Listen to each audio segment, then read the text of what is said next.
Hello, everybody. Good evening, midweek. How's it going? I hope everyone's really, really well. Nice to see a few of you active in the chat already.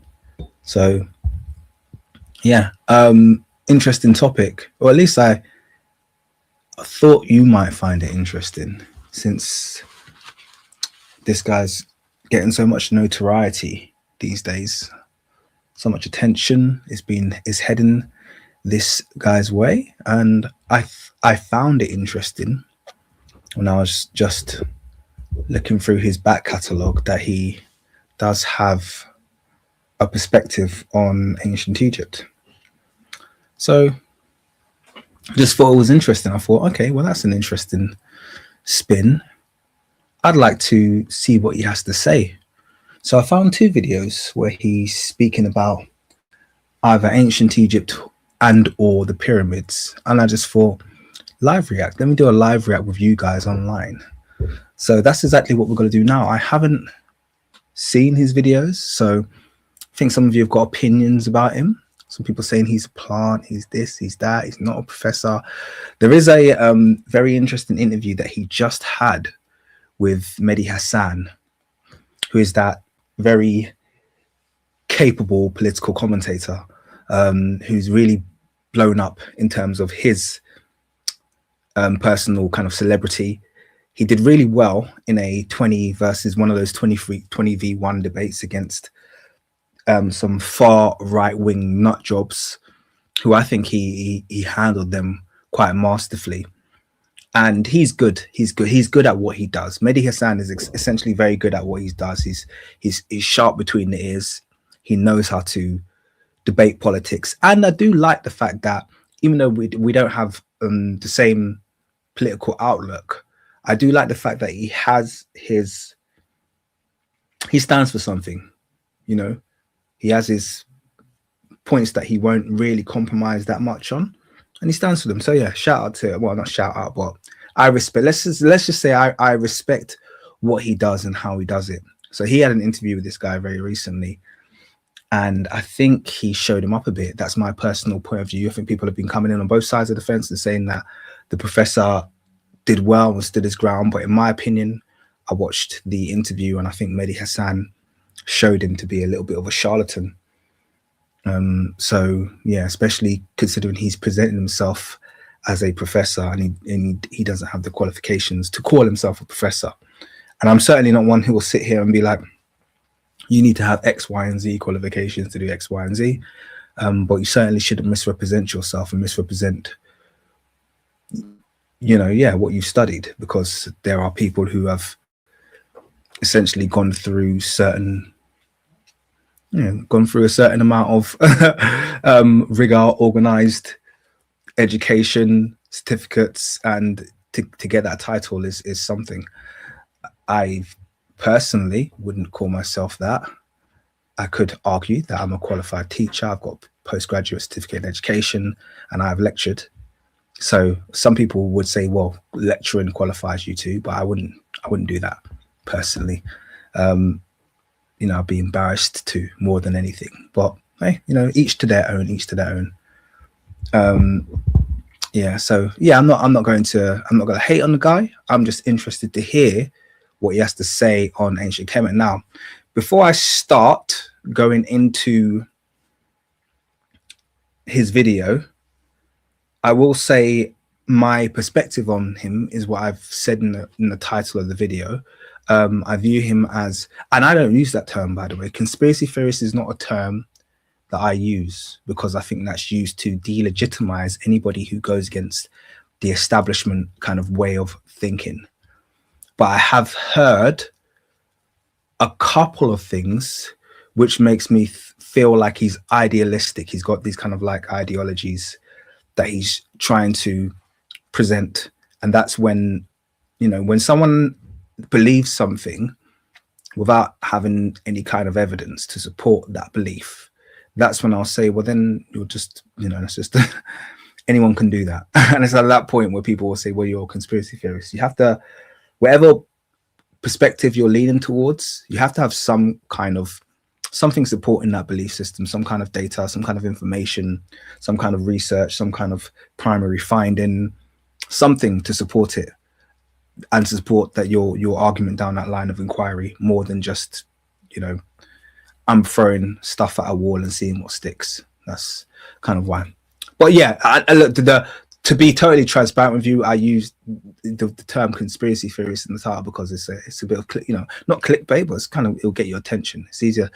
It's going to get your attention more than me just writing Professor talks about ancient Egypt. if I put conspiracy theorist talks about ancient Egypt, all of a sudden you got the Professor Jiang lovers in the comments talking about, oh, leave him alone, he's smarter than you, you wanker. And then all the people that already suspect him, like, yeah, he's a piece of, yeah. So it's kind of like, I get a little bit of a, you know, a more engaged crowd using that kind of inflammatory type of language. I have done a video on him already on my other channel, the King Mono Show, which wasn't the most complimentary video, but I'll be transparent with you. Essentially, I said he's lucky. He's kind of benefiting from positive stereotype in that he's of, you know, East Asian disposition, and I think people are positively biased towards his ethnic group in that they just think they're smart.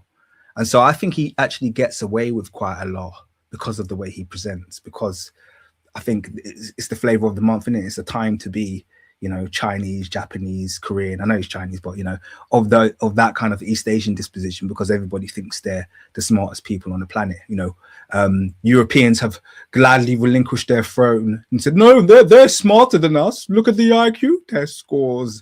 Like they haven't even put up a fight. They've just relinquished their intelligence throne to the East Asians, which I find quite hilarious, especially since I've been dragged into that world of IQ and done multiple documentaries on that subject at the moment. Personally, I don't think the Europeans should be making that argument. But hey, let me put that aside. Okay, let's get into this. Definitely got a couple fans of the guy here.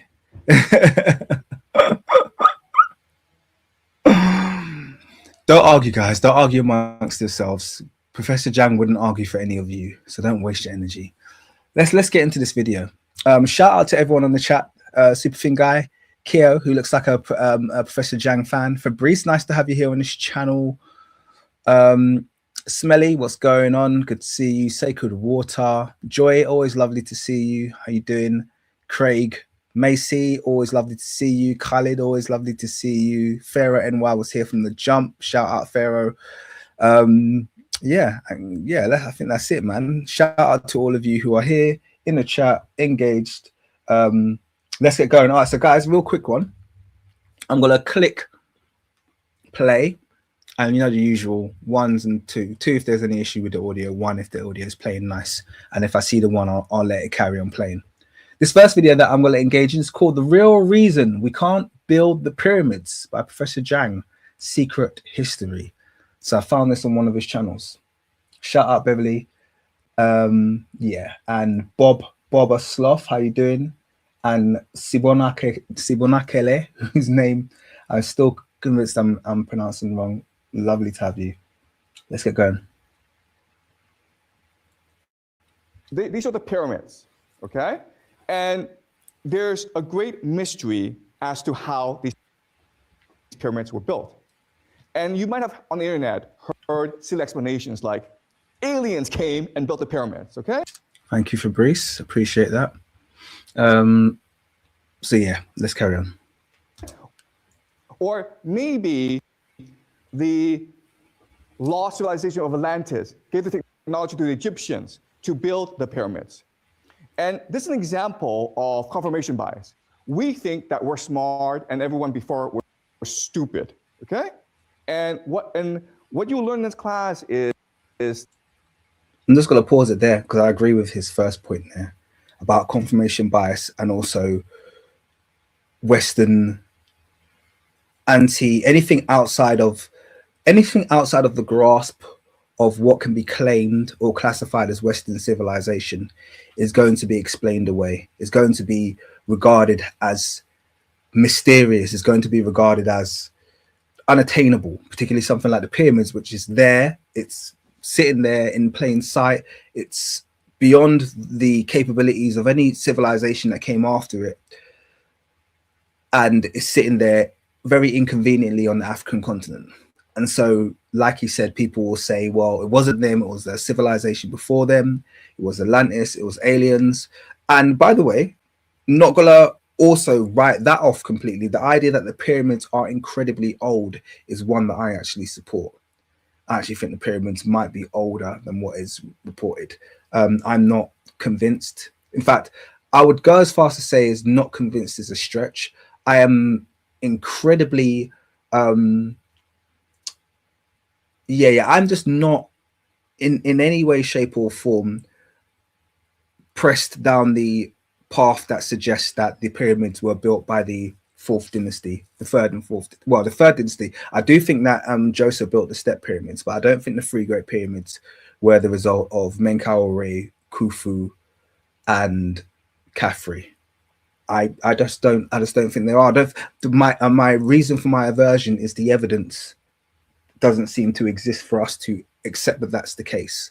There's just not enough primary evidence to link these pyramids to these individuals. None of their mummies were found inside these pyramids, which were allegedly tombs, so they fail on that front already. And essentially you have these three constructions, these three, let's call them ancient technologies, which they don't know the purpose of, they don't know the building mechanism, and they really struggle to understand the construction process. And yet they're very conclusive about when they were built, who built them, even without any primary support for those things. So that's why I'm kind of like, well, that's, so far, I'm okay. I'm okay with what he said. Let's carry on. That these people had an imagination that allowed them to build the pyramids. Okay, so I'm going to show you how they built the pyramids. All right, so as you can see. So that's a worrying line. He just said, I'm going to show you how they built the pyramids. As soon as someone says that, I'm going to switch off, because I'm like, you have no idea how they built the pyramids, respectfully. And I've heard some very logical explanations about how they could have been built, but so far none of them suffice as successful explanations, like, absolutely, faultless explanations of this is how they certainly were built. It's just conjecture. It's just, well, they could have built this way. They didn't leave any instructions. They didn't leave anything in terms of the process, the order, the time scale. We have nothing when it comes to the pyramids. Nothing. Okay? Absolutely nothing. So the idea that I'm going to tell you how the pyramids were built is laughable to me. But I'm interested to hear what he says here. How does he think the pyramids were built? The pyramids are extremely complex structures, okay? And first of all, there's debate as to what the pyramid is. What are you taught in school what the pyramids are? So I'm going to pause it there, because I like the fact that he's got this view as well. And this is one of the points that I make to you guys quite regularly about how brilliant the pyramids are. Shout out if you're in construction, by the way. If anyone who's in construction, I would like you to put a comment in there. Tell me that you're involved in construction. Tell me what it is. Are you a project manager, tiler, roofer, architect, planner? Maybe you're just on the phones trying to sell them. If you're involved anyway in property development, let me know. The reason I'm going to raise that as a point is because I've visited the pyramids. I've been fortunate enough to be inside one of them when I was in Egypt. Okay. And you have to understand something. If you look at the screen right now, wow, you'll be brilliant, Twiddly. Check this out. Yeah, I don't know, you've already considered this, but this is why engineers, structural engineers, would be great as well. You have to really consider how brilliant these pyramids are. Because you look at these pyramids and you look at the internal structure. Now, if the pyramids were just solid, kind of like structures of stone and they drilled to create these various chambers, that would be impressive enough, wouldn't it? We'd agree, we'd all agree that would be quite impressive. Okay, they had these solid structures and they drilled in to make these chambers. But the ancient Egyptians actually go one step, well, not one step further, several steps further. Every aspect of these pyramids, these chambers, all these little alleyways and these passages, these panels, etc., they were all designed from scratch. They knew exactly where these were going to be. And we know that because if you're in one of these chambers, like the King's Chamber or this, that, and the other, what you'll note is that these aren't solid stones that have been drilled. These are stones that have been placed along, gigantic, I'm talking about gigantic 70, 60, 50, 20 ton granite blocks, single ones at an angle when you're inside one of these passages here. So when you're inside one of these passages, you'll see in them, okay, a perfectly built passageway, a built passageway.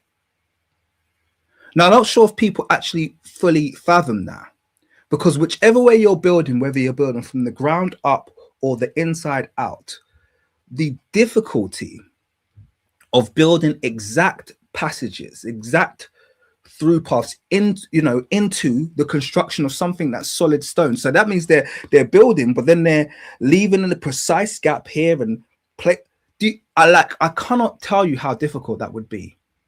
Anyone here who's involved in a structural engineer, for instance, even a quantity surveyor, will tell you that the buildings we build today are just easy. They're a piece of pie, essentially 4 walls and a ceiling. Okay, you build your walls, you plunk a ceiling on top, you put a few joists to give it some, to give it some strength. But that's essentially how we build almost everything: walls and a ceiling. Walls and a ceiling. Then rooms are just kind of like that, either stud, or maybe we'll do some structural walls, from the ground, from the foundation, where, depending on how the building's constructed, we might use some, some steel joists, okay, some RSJ, some rigid steel joists to give it some more structure. But we essentially create empty boxes, okay? We essentially create empty boxes and then think about the rooms afterwards. We consider how the rooms are going to be structured internally. That's all an afterthought, okay? The main thing is, okay, we've got this big, tall structure, or this big square structure. This is a solid stone building, a solid stone building built from the ground up with deliberate passageways and intricate passageways all throughout it. It's beyond anything that we, and when I say we, I mean modern man, has ever built. This is not, the pyramids have never been replicated. Just to be very, very clear, they have never been replicated. And, there's an argument to be said that they never will be replicated. But I think people do not understand the complexity of building like this. This is beyond anything that we've been able to create. Just to be clear on that. Is it? Come on, you guys are taught all this in school, right? The two pyramid is what? It's a tomb, right? Okay, guys, it's not a tomb. Okay? It looks like a tomb, but it's not a tomb. It's a temple, right? I would argue that it doesn't look like a tomb, by the way. I think the tomb is a narrative that we've all been force-fed. And the only argument for the tomb is that empty granite box, which they have force-fed you the word sarcophagus to as well. And by the way, the word sarcophagus means mummy or body eater, which is somewhat worrying, I would say. So I'm not even sure if I like using that word anymore. So let's just say coffin box. They found this solid granite box inside what was classified the King's Chamber. No hieroglyphs, no markings, nothing to suggest. And by the way, people are like, oh, well, this is one of the early tombs. It's like, well, there are tombs that predate that do have hieroglyphs. And we know that the hieroglyphic writing system did exist by then. So there's no excuse for there not to be markings, bas reliefs, steles on the wall, making it clear who the tomb belongs to. So there's no argument, or there's no strong argument, I should say, that suggests that the Great Pyramids were tombs. There's no strong argument to suggest that. Now, there's a quid pro quo that I'm going to throw out there to everybody at this point. and that is that the Meroite or the Sudanese or the Nubian pyramids were tombs. Okay, and many of them were occupied tombs, the ones that weren't blown up by the Italians, but that's a whole nother discussion. Many of those pyramids were tombs. So I think that's one of the things that maybe that's where they decided they will get the narrative for these being tombs from. But these are not tombs. Well, I can't say they're not. I can't say that authoritatively. I'd say we don't have the evidence to suggest that these are tombs.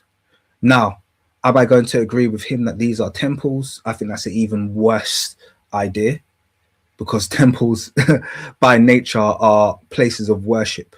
Okay, they are places of congregate, where people congregate.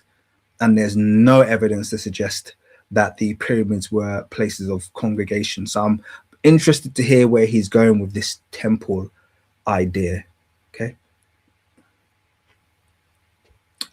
Smelly says, I just thought it's called a body eater because it engulfs the body. It's not that deep at King Mono. Well, that doesn't, eater is a strong term.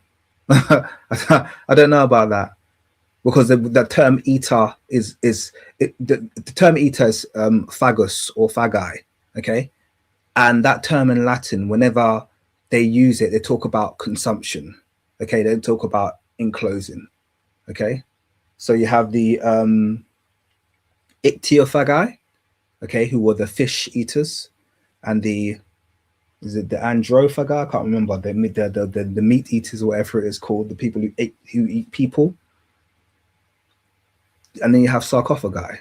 So for me personally, Smelly, I hear your point. But what I look for is I'll look for the trend of how that word used, contemporary, well, how the word was used, contemporaneously. And if it supports what you're saying, I would say yes. But at the moment, unless you want to give me another example where phagi or phagus is used to suggest something is not being literally eaten or consumed, then that's where I would change my argument. And I'm open to that. So feel free to have a little search feedback to me, and I'll be happy to kind of say, okay, cool, it's not that deep. Let's move on. Okay. So how do they build the pyramids? So what happened was that they didn't have blueprints, they didn't have computers, but they had the imagination. So they could see the building of the pyramid in their heads. So by the way, the ramp idea, this is that he's got on the screen right now. This is what Zahi Hawass presents. Okay, so this is now the becoming. I wouldn't say it has become the mainstream narrative, because I think mainstream Egyptology is still reluctant to accept Zahi Hawass's interpretation of the ancient Egyptian civilization.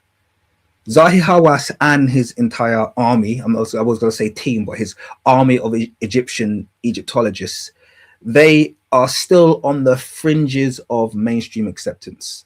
And I realized that when I went to Egypt. So they're still on the fringes. The stuff that they teach with authority is not really what the kind of mainstream, for want of a better word, Egyptological community is necessarily presenting. So this is Hawass's kind of like, they were definitely built this way. We found the holes in the ground and this, that, the other, and we can prove it. They were definitely built using ramps. And he talks about the wraparound ramps, because obviously the wraparound ramp idea comes because the distance in which you would have to build ramps would go several miles to reach the top of the pyramid. Like, it was just literally just outside of, outside of being able to really understand that.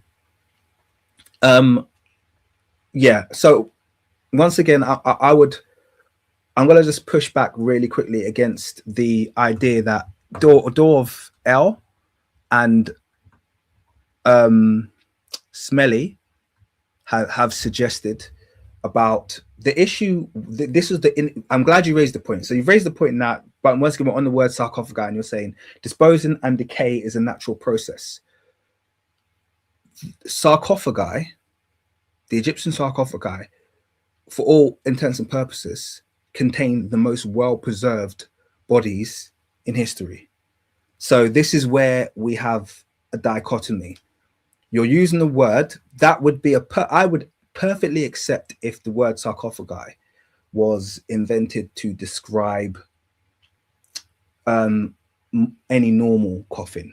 Okay, so normal, but they've given that word, I wouldn't say exclusively, but certainly it gained prominence with the ancient Egyptians. This is where, okay, yeah, these are sarcophagi, but the ancient Egyptians were mummified, and so these were well preserved. They didn't show any evidence of decomposition. This is what made ancient Egyptians and their dead buried special. It's what made them unique. The fact that they were so well preserved. Yeah.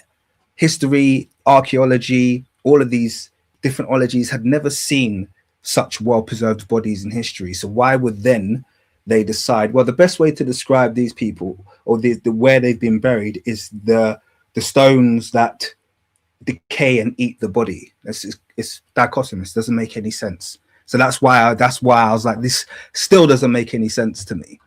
You know, these are the best preserved bodies they ever came across. So this is why it's still kind of like, it doesn't land for me. But I appreciate the yes, is a sarcophagi is a Latin word, so it's not a ancient Egyptian word. It's not what the ancient Egyptians called it. And this is why I was bringing into question. I just don't understand why they use the term sarcophagi. So that's it. Yeah.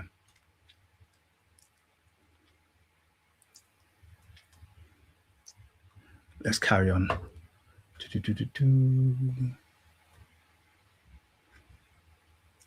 And what they did was they actually built it from the inside out. Okay? All right? So again, it's hard for us to imagine that they would do this because it's like, wait, you don't have a pen, so you couldn't write it down. You don't have a computer, so you can process all information. It's all in their heads. And that's the power of the human imagination. So he said that they built it from the inside out. He hasn't explained how. That's just words. So I appreciate that he's said, okay, they built it from the inside out, but what does that look like? What do you mean there? Because I'd like to see him expand on this. Is he suggesting that they did the central column first and that went right up? How many meters is it to the top of a pyramid? Is it a quarter of a kilometer, 250 meters? I can't remember. Someone tell me. Or was it 360 meters? I can't remember.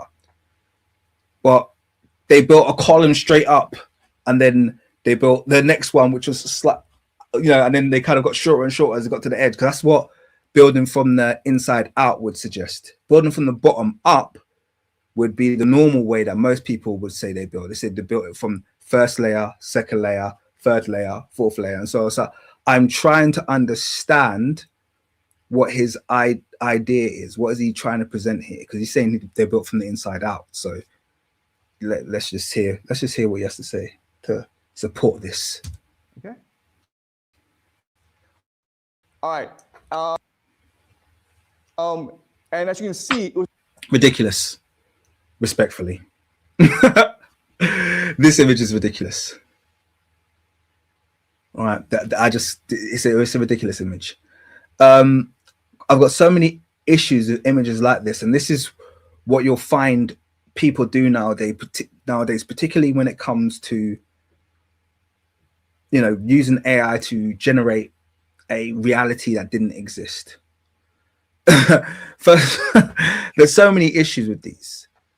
The weight of the stones, the idea of getting a single barge, for instance, and loading up, what appears to be 100 pyramid stones.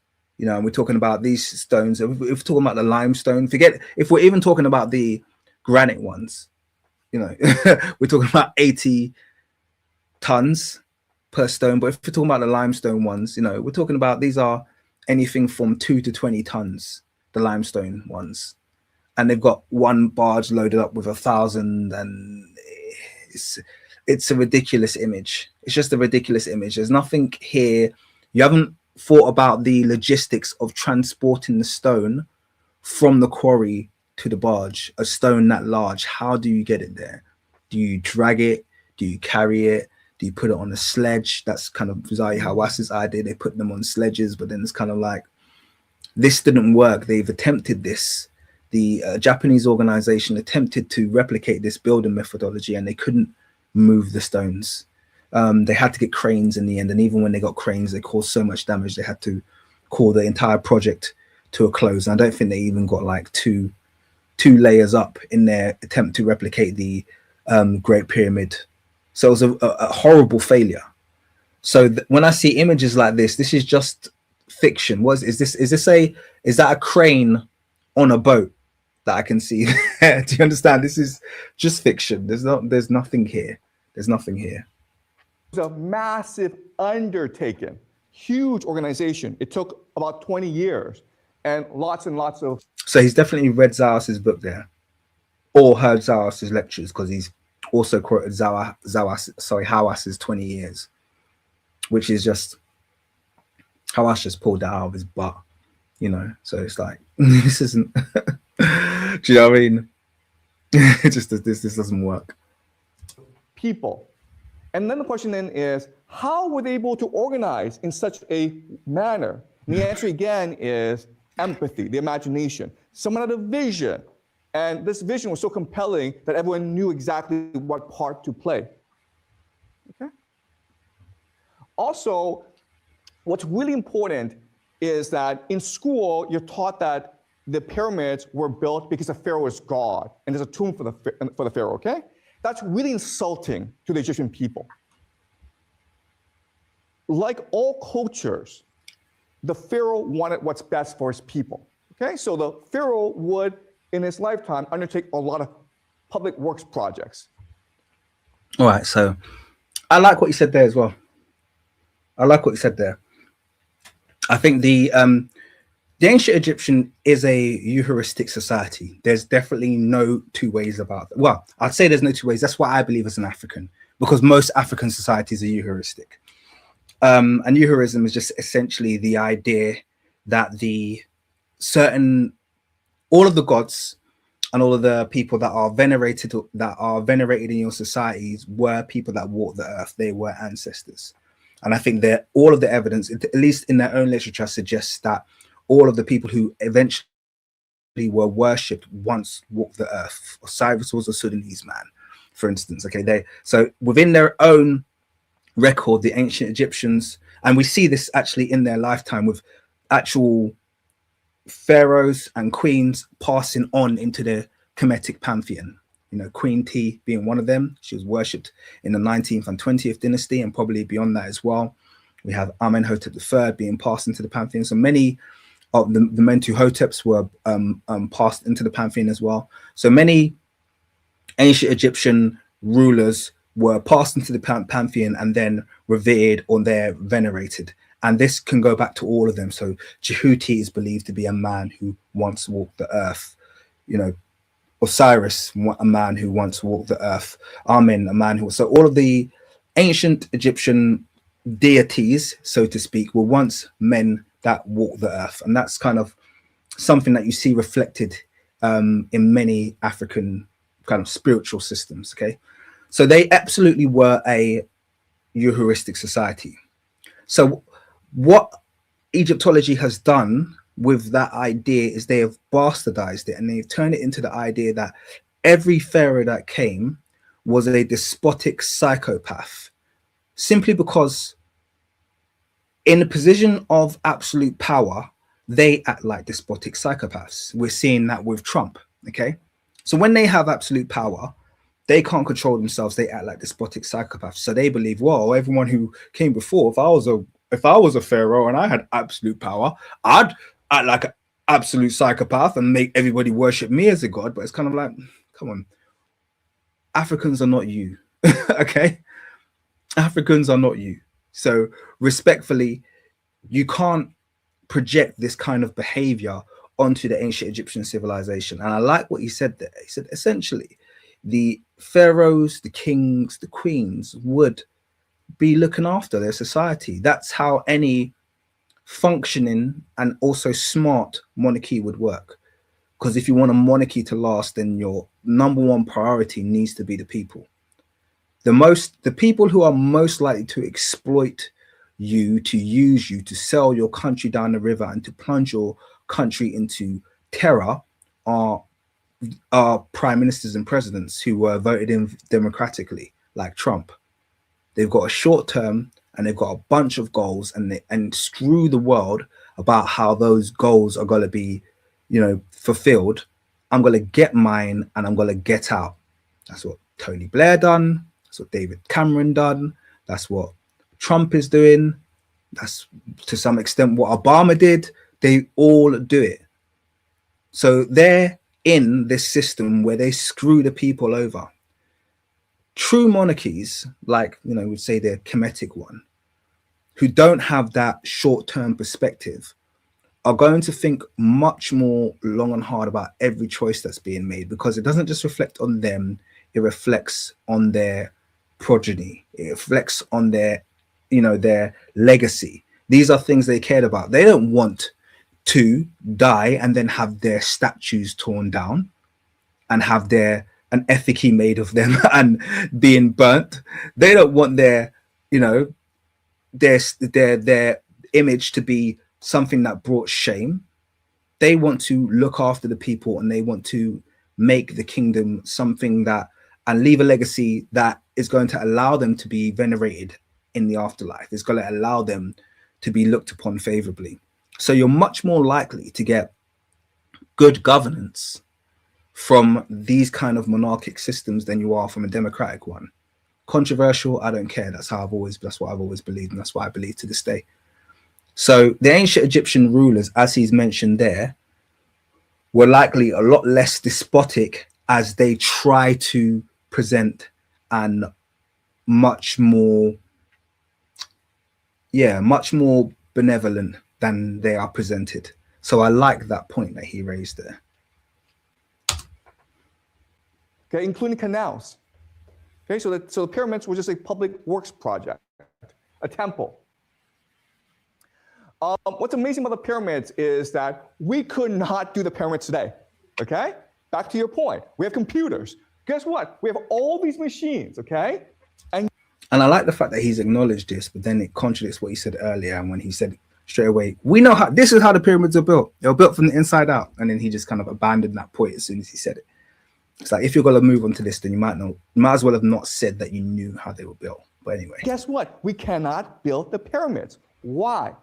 Well, because the way we work is different from the way they worked before. Let's go over the differences, okay?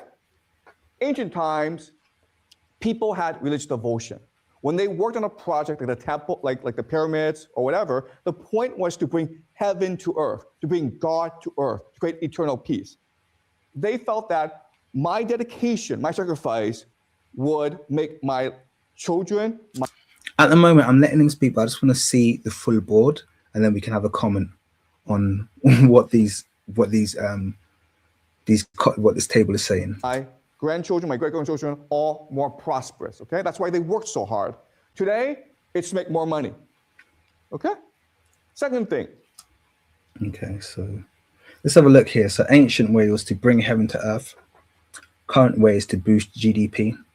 Okay, I don't think we have to separate that between ancient and modern. I think we should just separate that between free market capitalism on the right, and on the left, you could just say,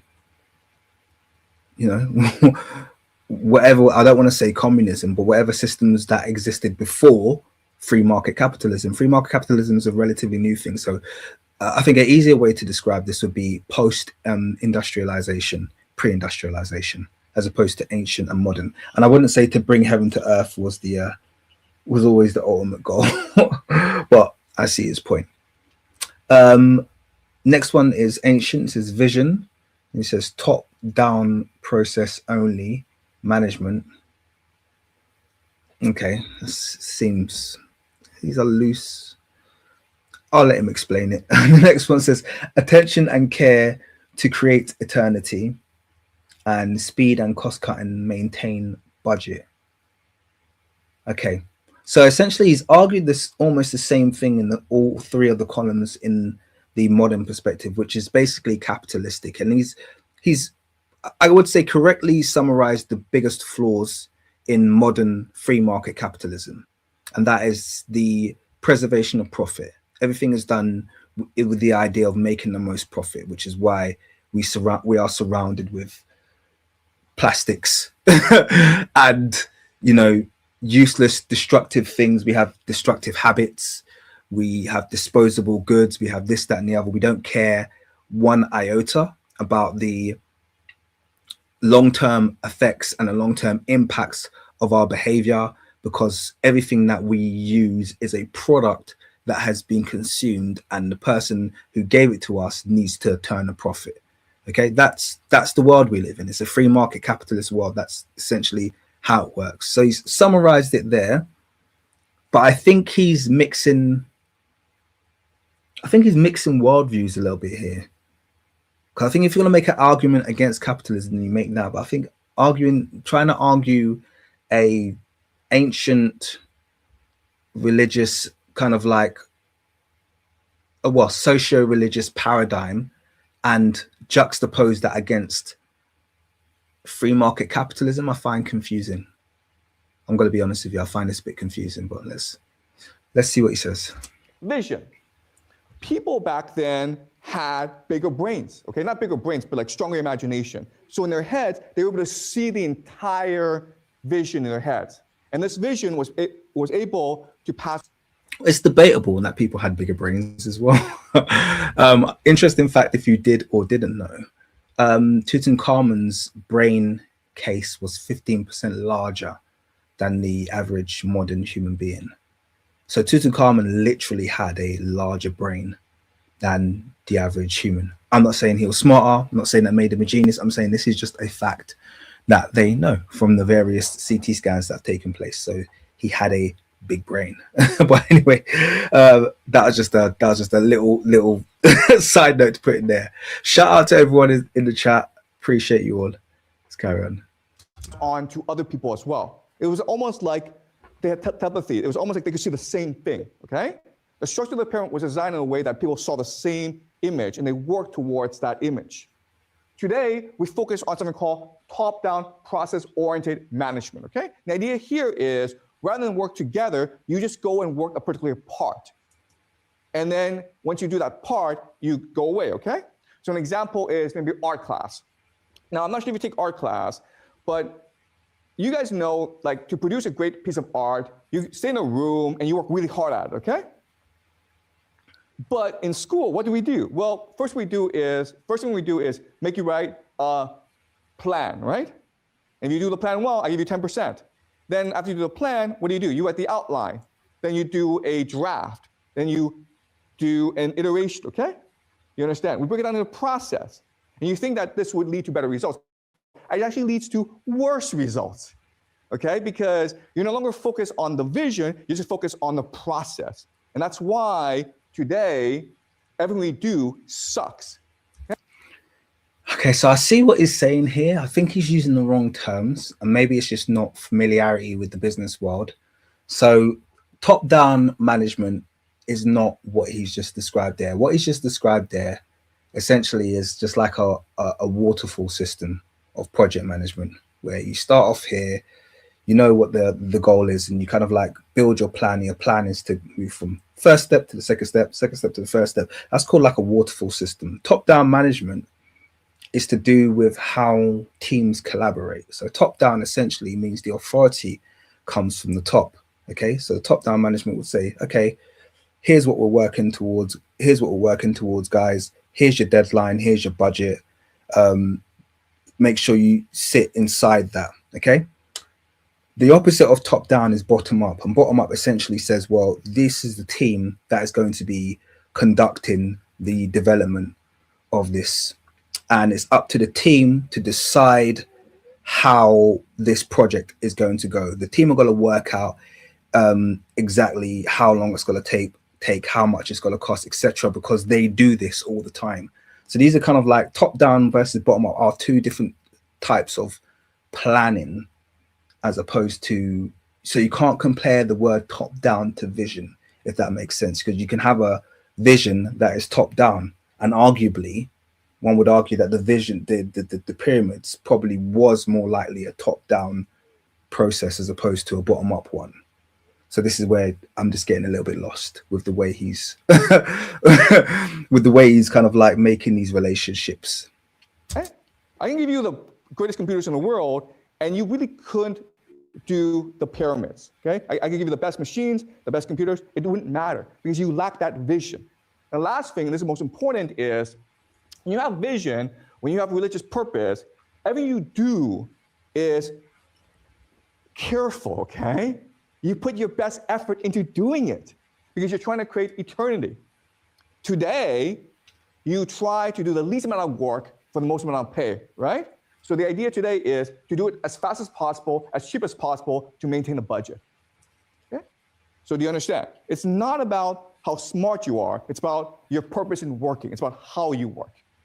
I think this is just massive. I'm just being honest here. This just feels like massive generalization here.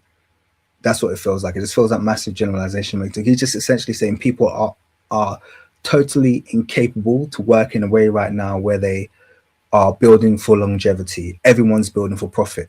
And I would say, whereas there might be a yes in that, there are some projects that have unlimited budgets. So in a case like that, you've got a project that has unlimited budget, it's still going to get the time and the care that it needs.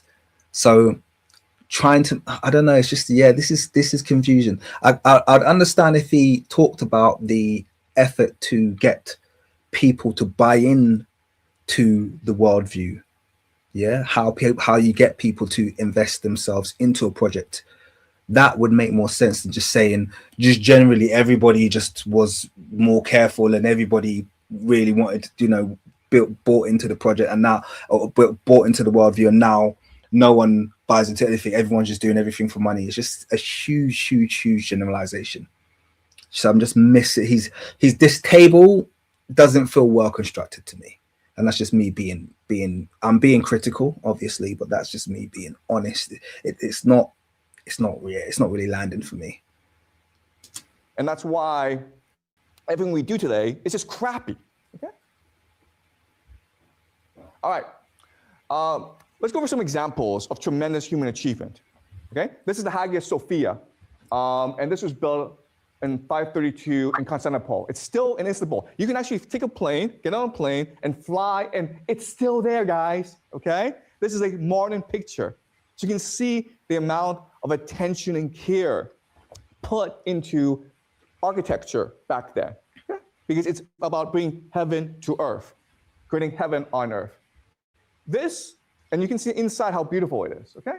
And so every inch, every piece of the church is just beautifully constructed. Everyone who worked on it was working with the same vision and working with the same dedication. This is the Aachen Cathedral built in 1790, okay? And guys, this is what it looks like today. No different from what it looked like when it was first built. And guys, no one said this was built by aliens, okay? No one said this was built by the Atlanteans. So the idea that the Egyptians couldn't build the pyramids by themselves and had to rely on aliens, that's just a racist comment, okay? Also, Charlemagne, the first Roman emperor, the first Holy Roman Emperor, he's buried inside this cathedral, but no one's saying this is a tomb, okay? We all know it's a church. So the pyramids are a church, a temple to their gods.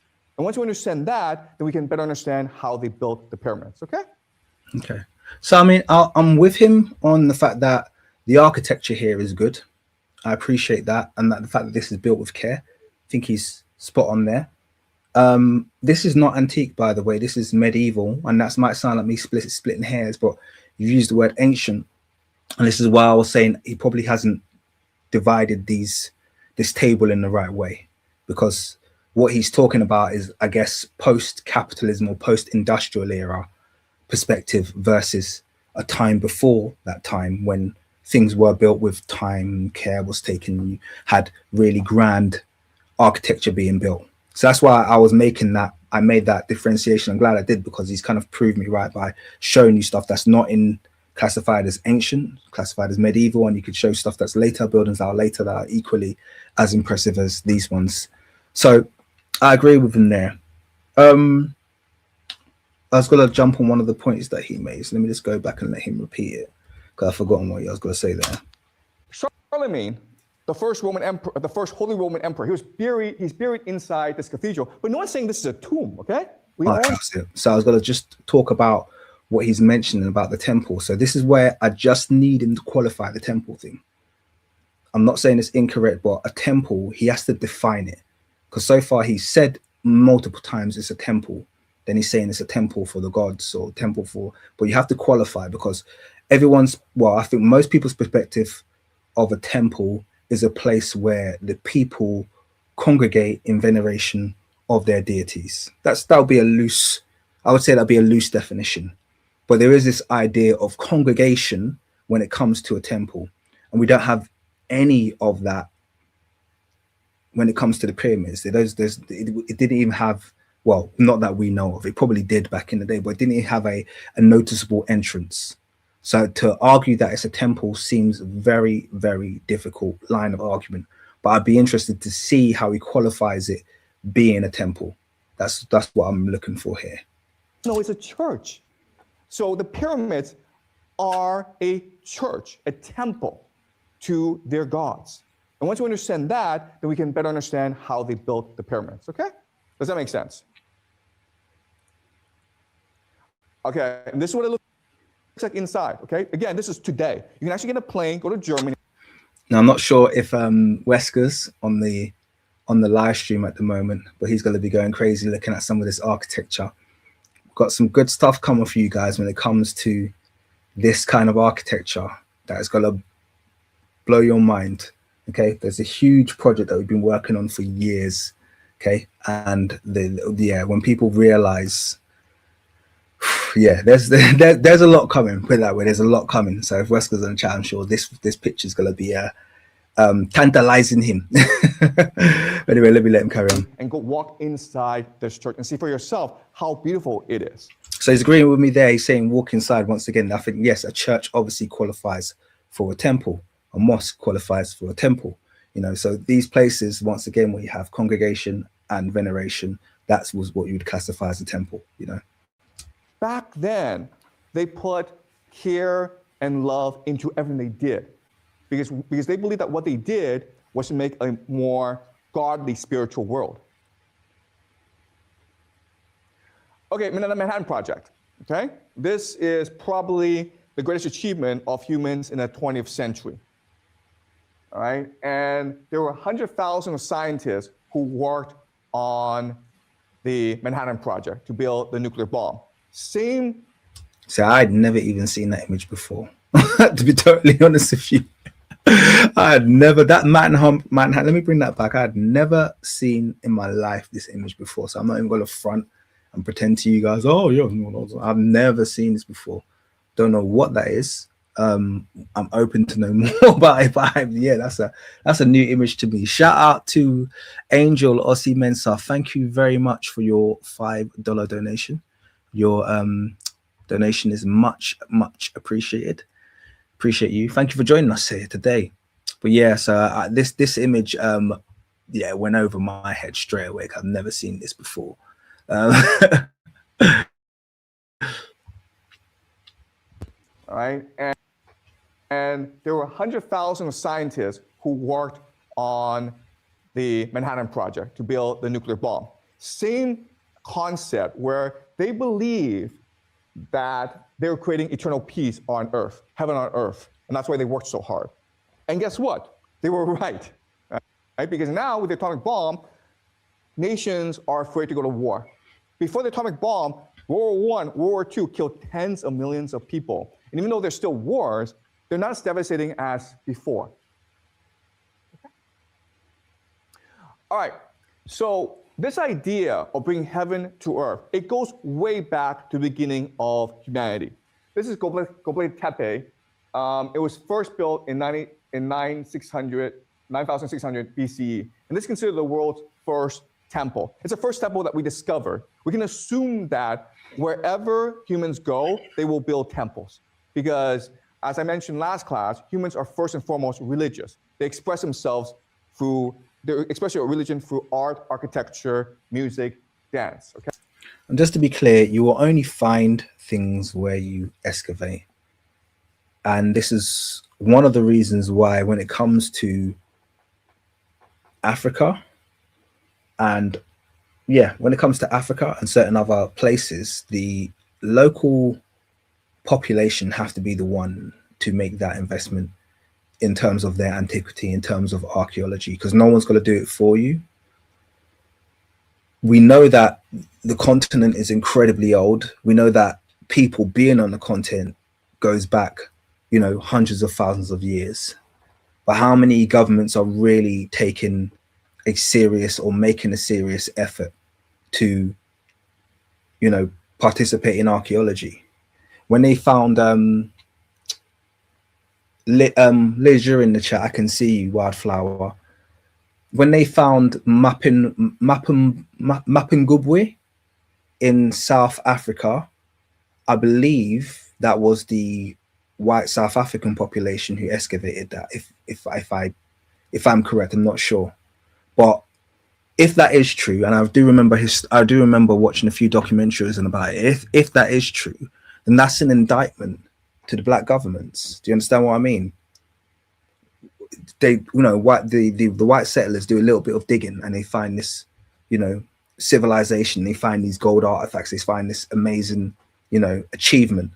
But why did it take us waiting on them to dig in our land to find our civilizations? Do you understand what I'm saying? So if Africa is going to make its impact, okay, on the continent and make its impact in the world, then we need to start participating in our excavations, because I guarantee you will find 100 Gobekli Tepes in Africa if African governments could be bothered to do that.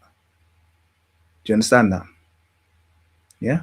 If they could be bothered to do that, they would. And by the way, I don't talk about Gobekli Tepe because we know that was the Natufians were responsible for that, or a Natufian-like civilization. And we know we're looking at people who essentially are the same as Africans. Okay, so it's not like I'm looking at this and going, oh yeah, they're like the modern Turkish. It's like, yeah, don't be stupid. Of course they're not. We know that they're like African-like people, but that's an aside. That doesn't put aside the fact that Africans on the continent need to start taking archaeology and excavation seriously. We're not going to uncover many of the great things that are hidden beneath our soil if we're just waiting for universities in London and America to do the digging for us. You know, that's just my personal perspective on that. Liz, yeah, you just say that we are too busy looking after our basic needs. But I think they somewhat go hand in hand. You know, this is why I've got a lot of love for Thabo Mbeki. Okay, let me just give a little moment to give a quick shout out and glaze to Thabo Mbeki, the former president of South Africa, because South Africa is a nation that had a million things to overcome when he became president. He was the first president after Nelson Mandela. Excellent, by the way, one of the best African leaders ever, in my view.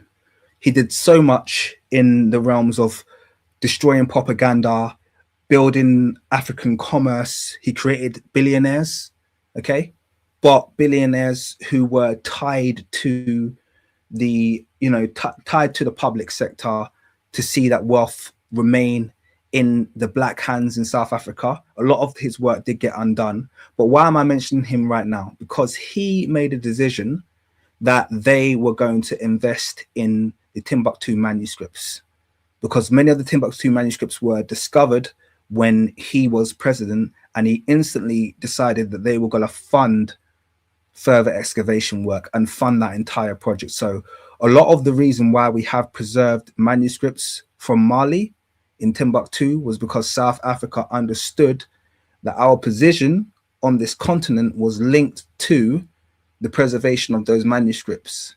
They understand that our history is shared.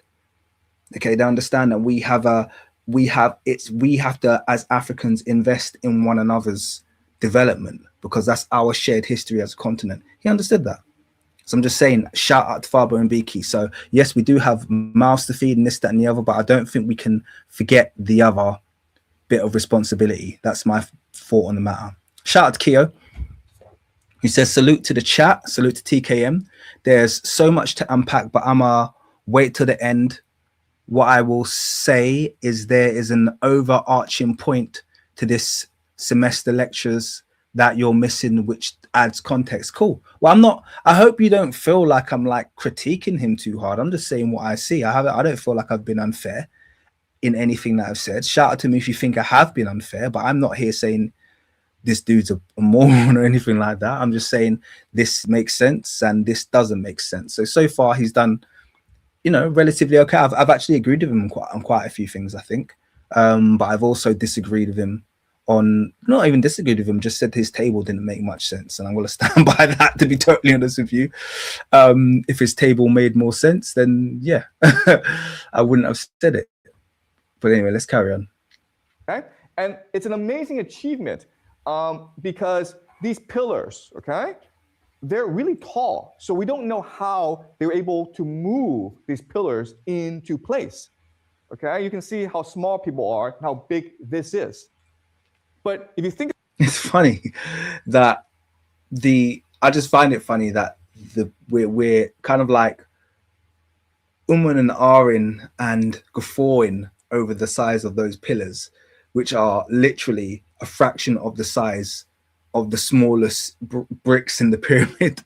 And we've got these two pillars standing up, which, we'll be lucky if they're like, 2 to 3 tons each, these pillars. And it's still impressive that they did it, don't get me wrong.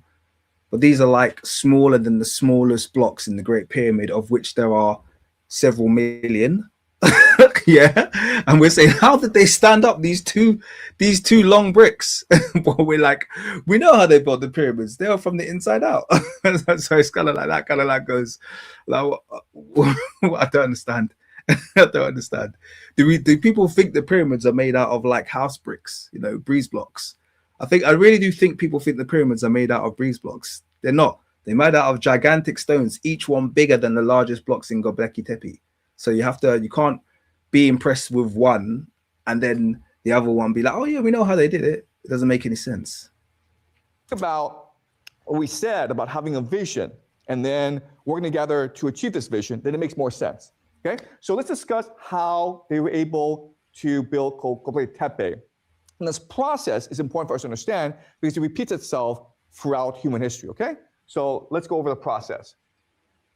Okay, the first is that there's always a charismatic leader. It could be a man, it could be a woman, but he or she has a vision for creating a temple, a place of God. Okay, that's what a temple is. It's a place for God to live on earth. And he shares this vision. Okay, so he has given his definition there, which is what I was waiting for. So his definition is a temple is a place for God to live on earth. Okay, so that's his definition. Okay, it's not the definition that I gave earlier. I'm not going to say it's incorrect. It's just a different definition to my one. Okay, so my definition of temple is always a place of congregation where the people come together to worship or to venerate and to carry out rituals, etc., etc. He's just saying it's a place for God to live on earth. So that's how he's qualifying his definition of the pyramids being a temple. Cool. All right. At least I understand his way of thinking now. With everyone, and everyone works hard to achieve this vision. Okay? But then the leader dies. And now you have different people competing to be the new leader. Okay? Why? Because a temple, and it's really important for you guys to remember, a temple is always the most valuable real estate on earth. Okay? Okay, so this is where so I think it's okay. So it all depends where you're coming from with this. If you're talking about the Egyptological mainstream pyramid age, then that's what he's just said there is falsifiable, because you had dynasties. Okay, and a dynasty is a family. Okay, that's what a dynasty is. So we're talking about the middle of the 4th dynasty. There was no competition. There was no debate about the ruler that would follow the ruler before. Okay, that's how essentially a dynasty would work. There was rights to the throne based on blood. So, and this is interesting because now he's kind of spent the first part of this discussion talking about the flaws of a capitalist system and talking about how the ancient system was built on vision and longevity and bringing God to earth. But then the moment the pharaoh dies now, he's gone straight back to a capitalistic mindset and said, well, everyone's going to be competing for this very valuable real estate. I thought that was outside of your paradigm of, your paradigm of thought for the ancient world, that you've just literally spent the first half of this lecture saying that. But now you're bringing capitalism right back into it, but even bringing it in probably in a more aggressive way than I've ever heard argued, in calling a temple of God valuable real estate. That sounds like a contradiction to me. I'm just being honest with you. That sound, now, if I was sitting in this lecture, I would be confused at this point. I'd be like, well, I don't understand where you're going with this. But let me let him carry on and see where he's going with it. If you are in a temple, people come to pray to you, right? So that they give you gifts, that they give you tribute. So what's happening in this time is that they would organize a religious festival once or twice a year. And people would have to bring gazelle, had to bring food as a tribute to the priest. And then they would celebrate it together, and then they would feast, okay? So if you're able to control this temple, you lived a very good life. You were a very powerful person, okay? And so when the first leader died, you would have a succession crisis, and they would vote who the next leader would be. And okay, so yeah, and this is where he's still continuing to make, I'm not going to say errors, but I'm just going to say it's a different interpretation than the one that I understand. The first one being that he's now also gone back to defining the temple as a place of congregation, which is what I argued from the start. The idea that people are bringing their offerings and their sacrifices at X, Y, and Z to the priests. And yeah, there is no debate that the priests were a powerful class because of their intermediary position and in terms of handling of the gifts of the people. So I would say he's correct on that front. The priests were a powerful class. I think it became more of an issue much later in ancient Egypt's history. So we were really looking more towards, after the New Kingdom, that the priest class really became a competitor to the pharaonic class. But during this time that he's talking about, wasn't so much of an issue. But he still is now given this idea that the pyramid is a temple, but without any of the architectural support of it being a temple. Because is he saying that this is happening outside the pyramid, in the pyramid courtyards? Where is this taking place, and what's your justification and what's your proof that a pyramid was ever a temple? Because you can't literally just say the pyramid's a temple, but then show us pictures of a pyramid and show that it's clearly, I mean, I've been inside, like I said, there's no room for a temple inside the pyramid. There's no room for congregation, so to speak.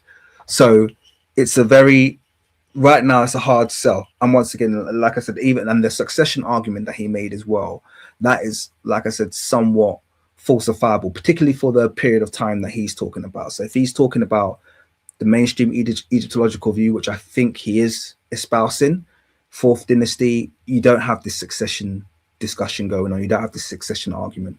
Within the ancient Egyptian kingdom periods, the succession was very linear. It was very clear. The only time there would be an issue is if there was no heir to the throne.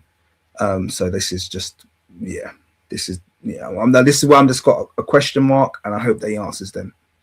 So what happened is they would have these trials where they prove to each other who the gods favored. Okay, so it's possible maybe there are two hills. Okay, you stand on one hill, I stand on another hill, and we'll see where the bird lands. If the bird lands on my hill, then the gods favor me. Okay, because at this time, humanity believed that the mother goddess ruled over all. Because if, as humans at this time, you're concerned about two things, right? You're first concerned about farming, agriculture, fertility, and then you're concerned about having babies. Okay, so that's why the mother goddess was important, because the mother goddess provided fertility for everyone. Okay, but then over time, what they realized is, you know what? We can just cheat. Okay, and how do you cheat? You cheat by forming secret societies. Okay, by getting people to follow you, and then you swear blood oaths to each other, and you also maybe have sex with each other, and you become a faction. Okay, And this led to a lot of political conflict. And the way they often settle this dispute or debate is through human sacrifice, okay? So if your faction lost, you'd all be sacrificed. And we know this because under Gobekli Tepe, there are tombs, okay? Okay, so so this is now, so this is where I have to call him a conspiracy theorist, not because I dislike him, but because he's not supporting this. He's saying a lot of stuff at the moment, which is speculatory, and you have to support it somehow. I guess I would say you have to support it somehow with some kind of an example. You know, you could show us an example in kind of literature, and I also think we're dancing between two civilizations here, because he's talking about Gobekli Tepe. I thought we were still talking about the pyramids here. So he's talking about human sacrifice in Gobekli Tepe, but you can't use that, even if it did exist, and that's a big if, by the way. But you can't use that and then say because it happened here, therefore it happened over here. You know, we're talking about two separate continents, okay? And we're talking about, if we're using the timelines that he's provided, a 6,000 year difference between the two. So there's really, like, this is not, you have to justify this somehow. Even he spoke about the idea of there being like competitions, where those competitions that he talked about were normally ones that would happen between Sapats, okay? So if we're talking about a potential change of dynasty, or outsiders. So you might have, for instance, there's a famous, or not so famous, but a story that I love to reference, that Smash Rockwell took me through, that I believe came from the Ptolemaic era. So it came from a Demotic script, but it talks about that kind of competition that he's speaking about between the priests of Amun, the Nubian priests of Amun, and the Kemetic or the Egyptian priests of Amun, and them having a competition, and it mirroring and sounding very similar to the story in the Bible where Moses challenges the Egyptian priests. So these kind of competitions would happen, but they will normally happen between Sapats, because the Sapats would have different totems being kind of like ancestors that they venerate. Once again, leading back to Egypt being a heuristic society, and sometimes that would find them in competition, okay? And what you'll find is between dynasties is that the capital, or at least the ruling family, would move. So one dynasty would always be ruled from one particular Sapat, one particular city or nome, okay? But then as it moves from one dynasty to the next, the center of power, the capital of the ancient Kemet would move with that, would move to wherever the new dynasty was situated. So there is that. But a lot of this stuff that he's talking about here, secret societies, you have to develop that. And someone said maybe I have to watch his other lectures to get context, but you have to develop that. Was there an air of secrecy? Yes, because the Meduneta language we know was only understood by the priest by a certain time, and there was all that. Not everyone was able to decipher Meduneta. So that's, you know, absolutely something that I'm happy to accept, but you have to explain the secret societies and the human sacrifices claim, okay? And yes, I agree. I feel like he's mixing cultures here and just kind of like finding evidence of one thing existing here and then blanket statement in it for the entire, you know, for all of antiquity, which I think is just a little bit of a lazy way to look at things. Of human remains. So we assume that these people lost a power struggle, and as such, they were all sacrificed together. Okay? So in other words, power struggle, political conflict, religious dispute, human sacrifice, secret society, they go all the way back to human society, okay? I don't feel like he's proven that. I just have to be clear about that. So I know there's a lot of fans in the comments right now, but I don't. He's just given that list of things, and I don't feel like he's proven any of them. I don't feel like he's proven a single one of those, if I'm going to be totally honest with you. Yeah. He's just mentioned stuff, but he hasn't proven this kind of being a system, an overriding system of any particular society. He's just said, well, this existed, this existed, this existed, this existed, and that existed. Not in concert, in what civilization, in what time period. You have to frame, I guess, your hypothesis with more than just these titles. All right, so this is Gobekli Tepe today. Again, you can get on a plane, fly to Turkey, and then go visit Gobekli. Sorry, to be clear, that's not tedious work. Okay, I know there's fans in the chat. Okay, it's not tedious work. Every example or refutation that I've given you so far, I've given you a location, I've given you a dynasty, I've given you a reason. That's not tedious work. It's actually very light work for someone who's delving into, you know, talking about ancient history. If we're going to talk about ancient history, you need to be able to say, well, this happened here, and it was this king that carried it out. This happened here, and it was this dynasty, this queen, and then the succession went from this to this. You can't just say things and provide nothing. Okay, so that's not scholarship, you know. Just being honest with you. Tepe. Now, one thing that's really important for us to understand is that with our architecture, there's mythology in place, okay? And here we assume the mythology is the mother goddess with a bird in the sky, and this might be a human skull, okay? So there's a very complex, diverse mythology in place. We don't know what it is, okay? But they had a sophisticated mythology. Oh, is that it? Good morning. Oh man, that was that was cool. I was actually quite enjoying that. Who wants to watch another video? Who wants to watch another Professor Jiang video? Because I was actually quite. I've got a second one.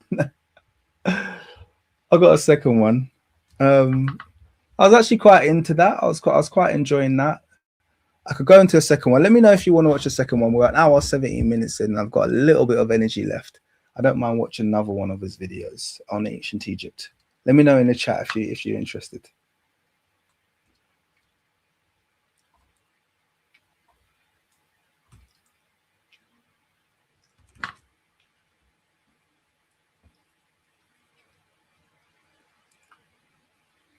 I'm gonna wait on the chat to see if they're interested in seeing another one. If not, I'm gonna wrap this one up.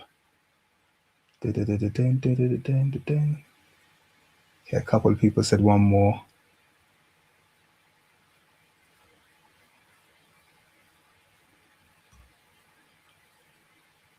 All right, let's go. Let's go for one more. I've had about 3 people say go for it, so I'm going for it. Thank you for those of you who gave me some feedback on that brief digest. Okay, on what we've just seen. Shout out to George Tupac. I appreciate George Tupac the fourth, I should say. Appreciate the positive feedback from you, sir. I think most people are. I mean, like I said, I don't look. Some people are getting really butthurt at the fact that I'm critiquing this guy. Or you can't take anybody, even myself, for without any critique. You know, be critical. Absolutely, be critical of what I'm saying. But also, don't think anyone is above critique. You know, that's the bottom line. No one should be above critique and above reproach. And I think as long as people critique people respectfully, that's the most important thing. Shout out to Kyo, who's blessed me with another $20. Appreciate you, brother. And he said, I'm not sure how long you're going to be. However, I want to offer some context. I know sometimes you drop the link just asking, not trying to hijack the show. Not at all. What's my price for panel? Rotating panel seat is $20. And I think this is a subject where it's light enough that I'm cool to share the link with you. So yeah, I'm gonna pin the link to the chat. Okay, feel free to join, Kyo. You are very, very welcome. And I'll be interested to hear what context you offer here. So let me just quickly just put this in the chat.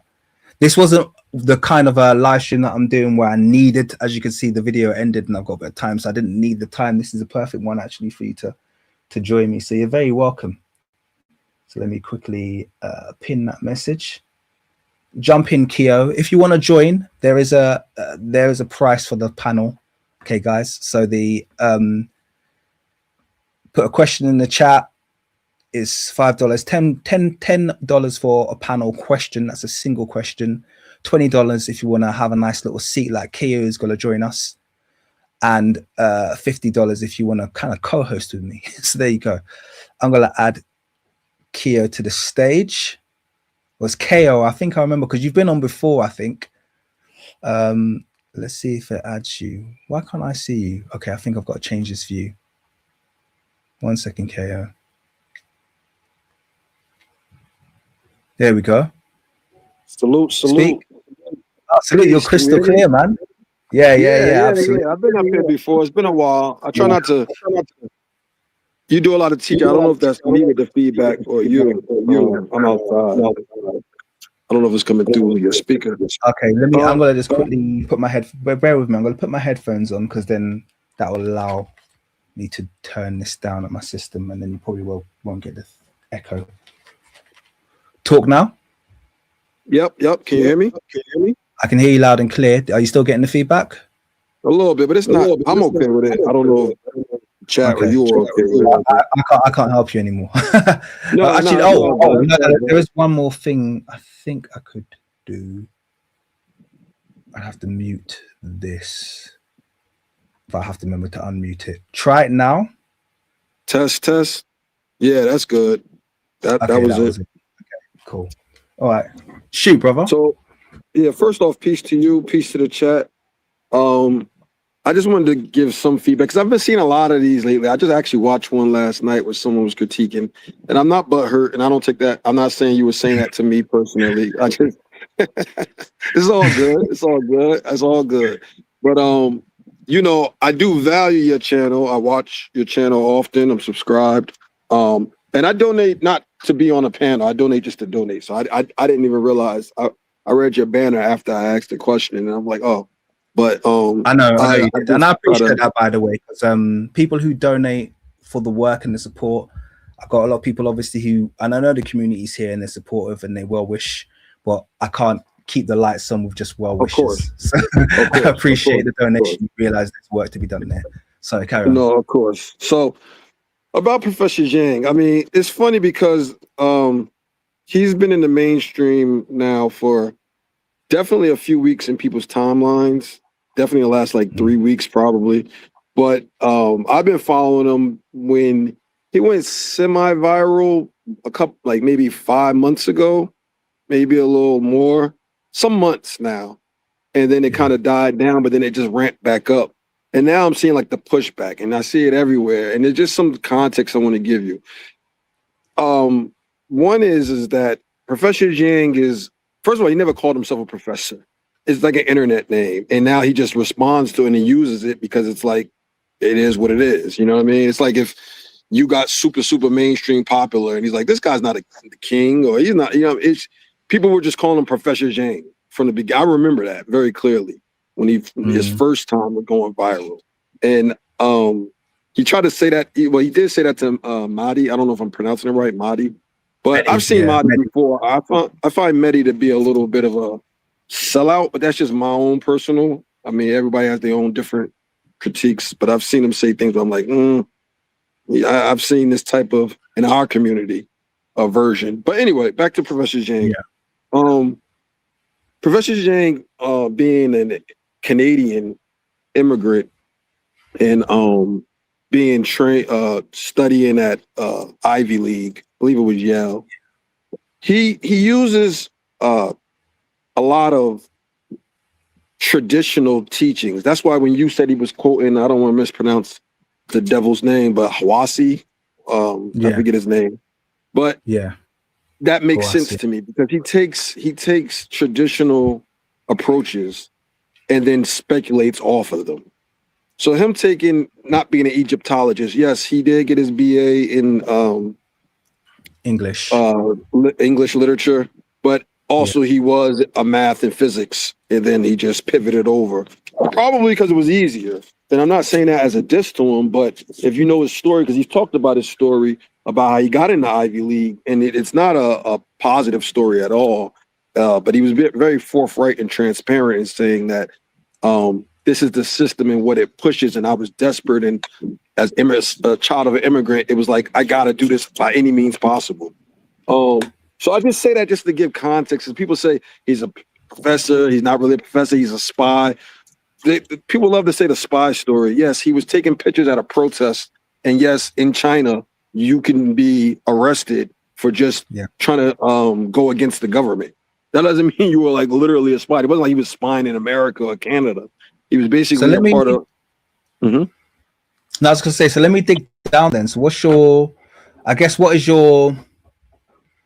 main defense here? Because at the moment, for me personally, like I said, I'm just doing this live stream to see if there's anything good in this. I just want to see if there's anything good in this lecture about ancient Egypt, because I'm not going to try and chime in too much on the politics. I leave that for my other channel, but this channel is the history. And for me personally, there's, like I said, there's some elements that are okay, but right now, if I was going to give you my overriding verdict on what I've looked at so far, I would say on this particular subject, broadly speaking, conspiracy theorist, just because he's not supporting anything, just because he could come out of all the same theories that he's come out of at the moment, but just say them in a way that I know that you've qualified them, as opposed to just thought them. And at the moment, I feel like he's just presenting what he's thought and hasn't bothered to qualify to see if it checks out. That's my own thing. That's a fair assessment. What you just watched, and there's many channels now on Jiang, and there's only one channel that's his channel, which is Predictive Programming. I'm not trying to spam for him. I'm just letting you know, because there's actually AI channels about him. Like that's literally AI. It's not even him. Yeah. So that I just want to put that out there, because people are like, I was thinking when you said Professor Jiang, I was like, I thought all of these channels were his. So I was like, this dude's got all these channels saying Professor Jiang, and he's trying to say that it's not his name. But you're making it clear now, Predictive History is his only channel. So therefore, all the other channels, Professor channel has nothing to do with him. That's good that you shared that. He didn't even monetize his channel, and so other people have taken his content and monetized it because it's a lot of money. So I'm just giving you a little backstory, because I've been watching him for months and months now, and I watch not all, but most of his. And I will give the one critique that will apply to what you said. He's woefully incompetent about Africa and about Black people. That he's woefully, and I'm not saying that, I'm not caping for him, I'm not making any excuses for him, but I've been peeped that. I think Smelly pointed it out, and Smelly is correct. He's very, but it doesn't surprise me. Like, that doesn't surprise me. Like, well, you already said he consumes mainstream. So if you got to consume mainstream narratives, then that's going to be your perspective. So it makes sense. And that's very true. And so when I say context, like what you watched was a piece of his lecture from his, I forget what semester that was, like 2 semesters ago. And that's like a part of a 50-part series that was done, right? So a part of a video from a 50-part series. So I say all that to say, his overall thing, and he repeats it a lot, and he does in other videos go deeper, is that traditional traditional models of society and of the cornerstones of society, specifically education, is an illusion. He gets into a lot of things about illusion. He gets into the Noma. He gets into a lot of things that we call conspiracy or esoteric. Just as a quick point of reference, being in this chat is you're an intelligent person. People are intelligent. They're looking for knowledge. But there are people who look at what you do or what we consume from you as people in the chat as pseudo. Now, you do a great job of using traditional, you do a above exceptional job of using traditional and backed up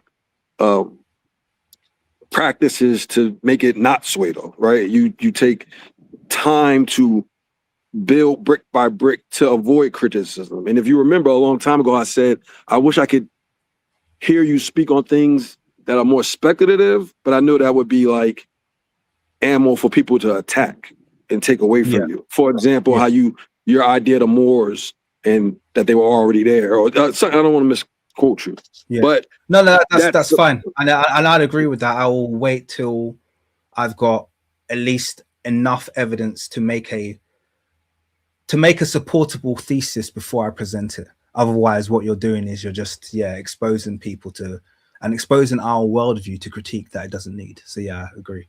Exactly. Even though I'm very interested in what you're saying, because I know, like, ever since you said that, I've gone down rabbit holes and it's gotten me different perspectives. So when he talks about Egypt, when he talks about, even though he did say it's racist to say aliens built it, we all agree on that. We know why. If it wasn't this, then it must have been aliens, right? But I've seen him say things, even in his Tucker Carlson interview, where he's just inept. He had like 2 sentences about Africa. Tucker Carlson asked him a bunch of things about different geographic areas in the next 5 years based on the war. And he had nothing to say about Africa besides like famine, which was like, that's the best you could come up with. However, on the flip side, when it comes to Europe and Western society, he's very, very knowledgeable. One of his best videos about the Protestant Reformation. And so I'm saying all that to say what? I'm saying all that to say he's not an Egyptologist. He does have a very vast knowledge of history, but it's mainly Western history. And if you watch him enough, you'll know that he's just inept when it comes to Black people. And even amongst other things, like if you watch him enough, you know he has not a positive view of Chinese people, even though he himself is Chinese, Canadian, but he's obviously ethnically Chinese. But it's more so I don't want to say too much, but it's more. If you know Asians, not all Asians, obviously, I'm just saying in general. There's a dynamic you see repeated with how they interact with Western, i.e., white or walkers, as I call them. And how they interact with other. You know what I mean? I'm just saying I travel a lot. I've been a lot of places. Anyway. I'm saying all that to say, so take it with a grain of salt. But to your critiques, he does delve more, but his overall context is that he's very big in the secret society, so that makes him a conspiracy theorist, obviously. But he also went to Yale, which is one of the biggest, if you believe in secret societies. Skull and Bones is obviously a real thing. And he's very matter of fact of most of what we do in day-to-day life is going to be an illusion based on the benefit of the few versus the best interest of the many. Okay. So I'm getting the picture now. And I think talking to you is helping me to understand his popularity. Because essentially I do see him as a little bit of and I don't say this to be condescending to anyone, but I almost see him like a bit of a scholastic Andrew Tate in some ways. And I don't say this to throw shade. I'm not, honestly, I'm not, but I can understand the appeal because essentially it's tapping into this idea that people have about, secret societies and here's my issue. Okay, not even issue, I don't want to say issue, but here's my critique. As I'm hearing him speak, and I've heard him speak on multiple subjects, the only one that I actually really rated him on, and I said this when I did my original critique of him, is I like his approach to theology. I think he presents as well read when it comes to theology. So when he did his expansion on the Bible and on Paul, and Paul possibly being a Roman agent, you could see that this guy was well read when it came to theology. He understood the time period. He understood, and I was like, he's good in this area. Someone said Chinese Alex Jones, and I would say more educated, definitely a more credible. But yes, I think it's kind of like along those lines. When it comes to certain subjects, history being one of them, I so far haven't been convinced that he's well read in any particular period of history. I haven't been that. I think he's definitely not well read when it comes to ancient Egypt. I think he's got the headlines, and I think he's very good. I would say adept even at basically getting the broad headlines from everything, and having a surface level understanding of how things link together, but then the errors come about because he hasn't gone back to double check to see if this point of view is compatible with what's known, if that makes sense. And That makes where this that makes perfect sense. yeah, and I think where this starts to land him in a bit of an issue from my perspective is that then when people who are read about the subject and you're already, like we've both agreed, he espouses the mainstream narrative. So people who are going to know the mainstream narrative and know it at more than a surface level, which is less than the general public, but pretty much everyone else who's actually reads on the subject, they're going to go, that's not correct.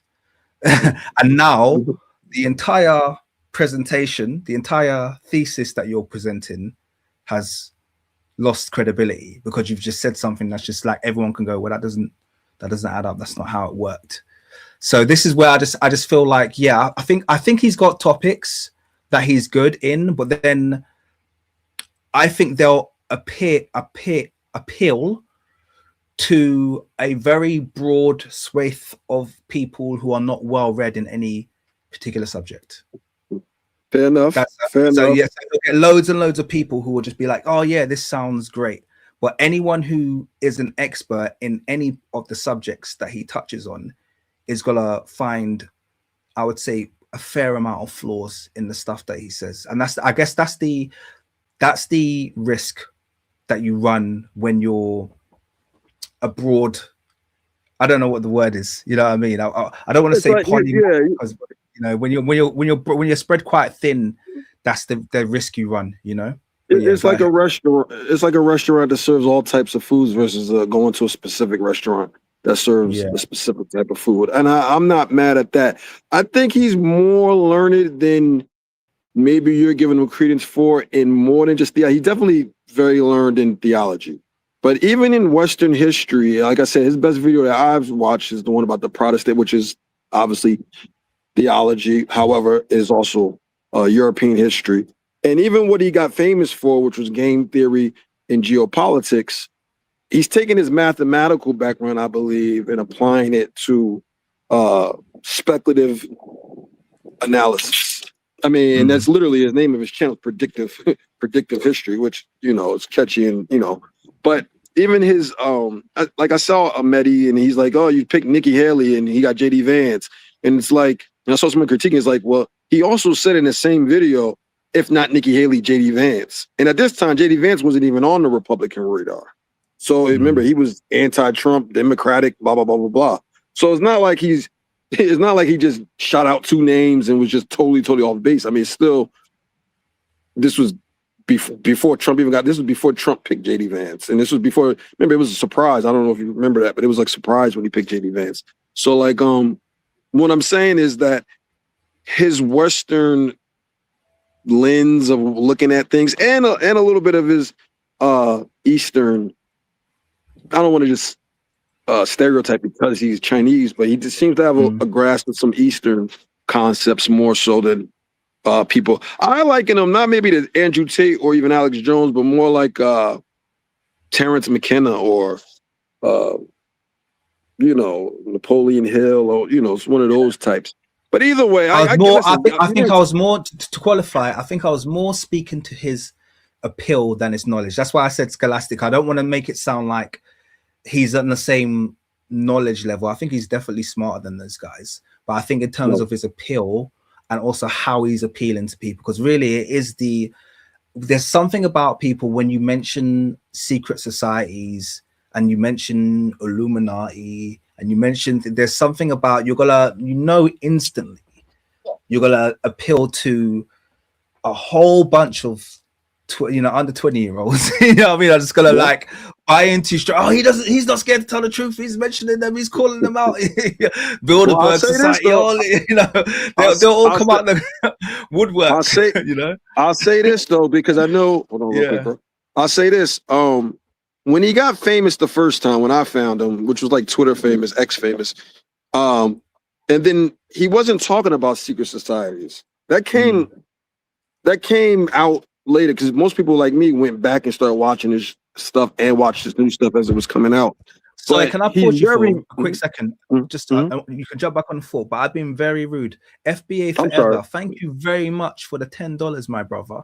I appreciate it. You said for your excellent work and dedication to truth about the various melanated peoples of the world. Appreciate that, and I like that. I appreciate the fact that you appreciate that I ride for my melanated community globally. Absolutely, Yes, do. you do. So I appreciate Yes, you do. these.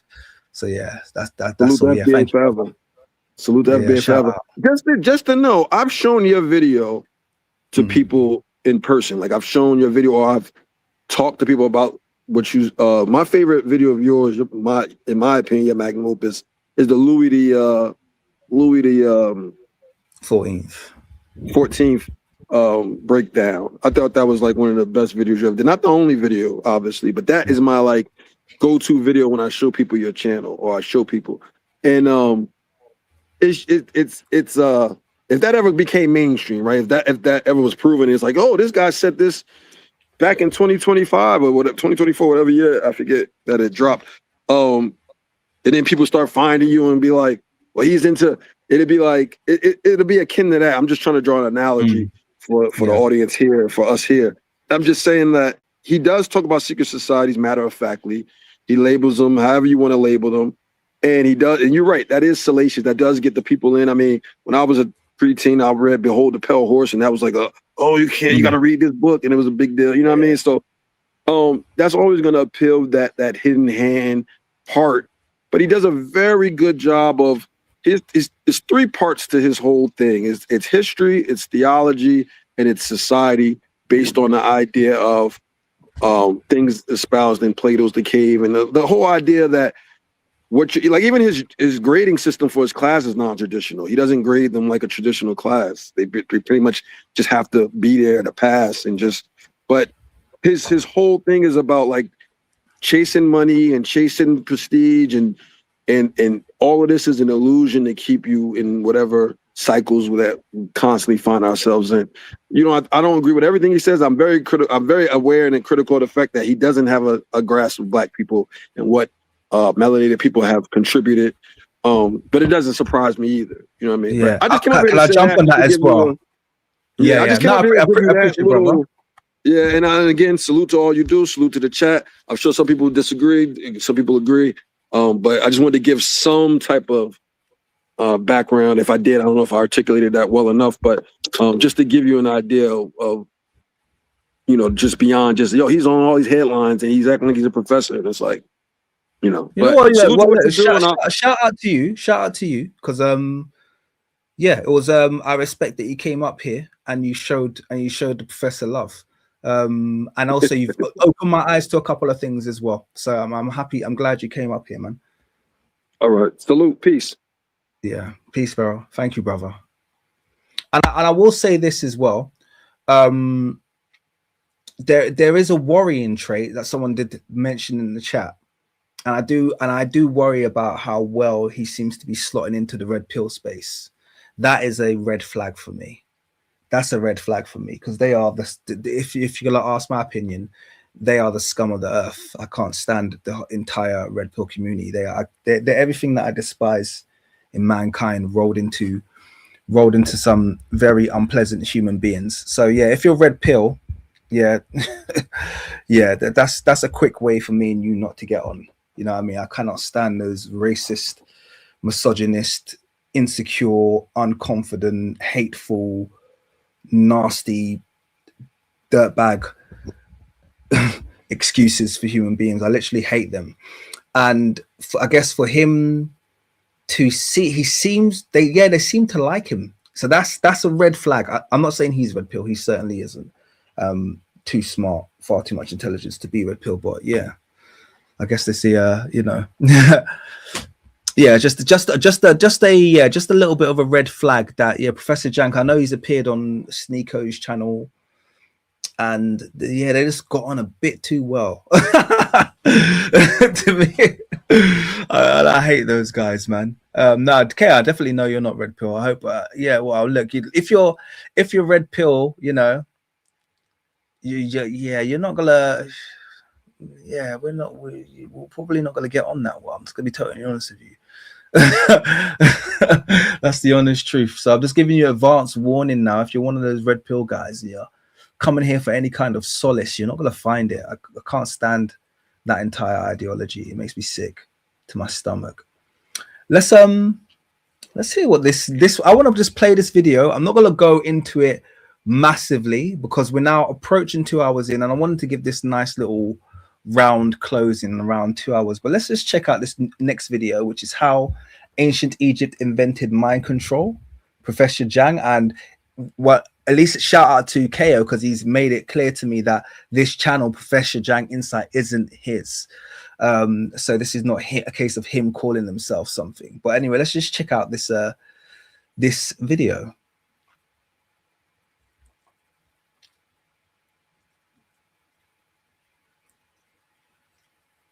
It's gonna play, it's gonna play, it's gonna load, it's gonna load. Oh, I need to pause it. I haven't unmuted it. Let me bring that back. Okay, let me bring it back.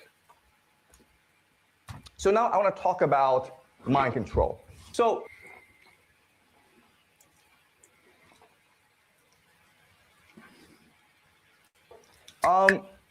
let's go back to the 4 earliest civilizations. These are mass societies.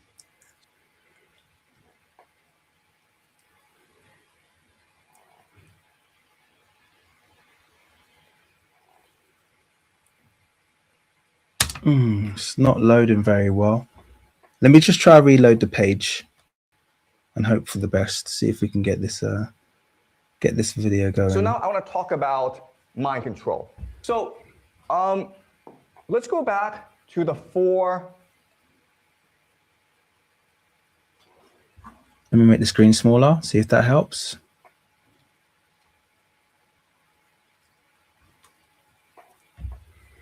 Will this help?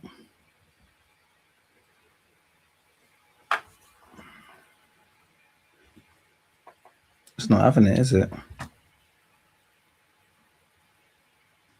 So these 4 societies that first came into being are China, the Indus Valley Civilization, the Harappan Civilization, which is now northern India, Mesopotamia, which today is Iraq, and of course the last one is Egypt. And of course, Egypt was, for thousands of years, the most powerful. Okay, so I'm going to pause right there. Sorry if you guys like it. I'm going to pause right there and call some cap on this. All right, first of all, all right, so he's highlighted 4 civilizations there. Okay, all right. Egypt, Mesopotamia, Indus Valley Civilization, and China. So he's talking about the first civilizations. I'm not having that. Okay, I'm just sorry, I'm not having that.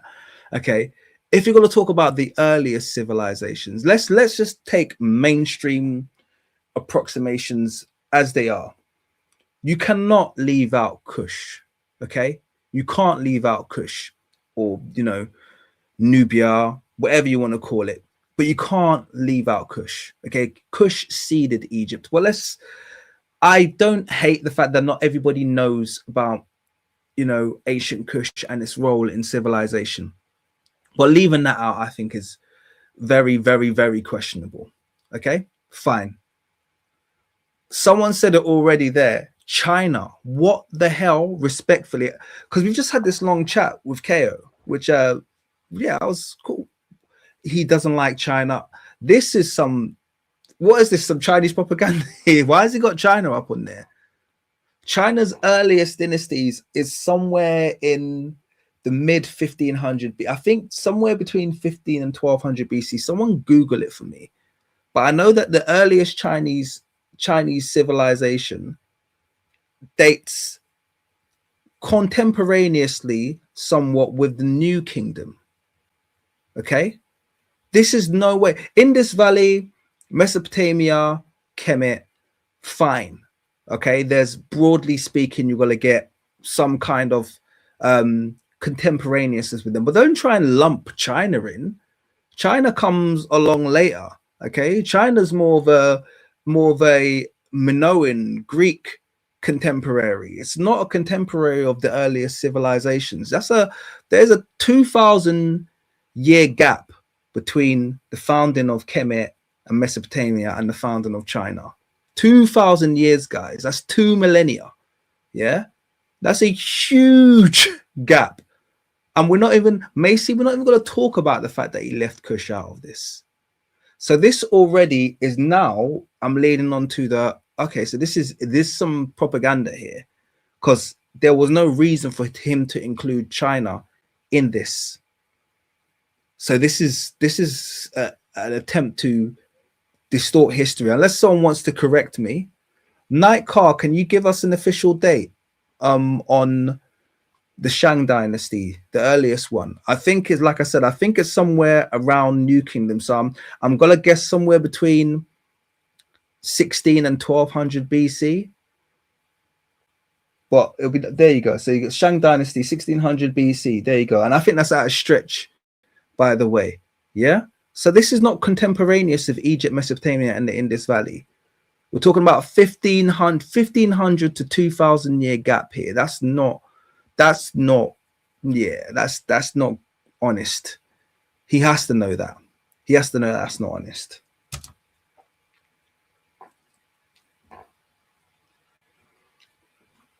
Come on, play.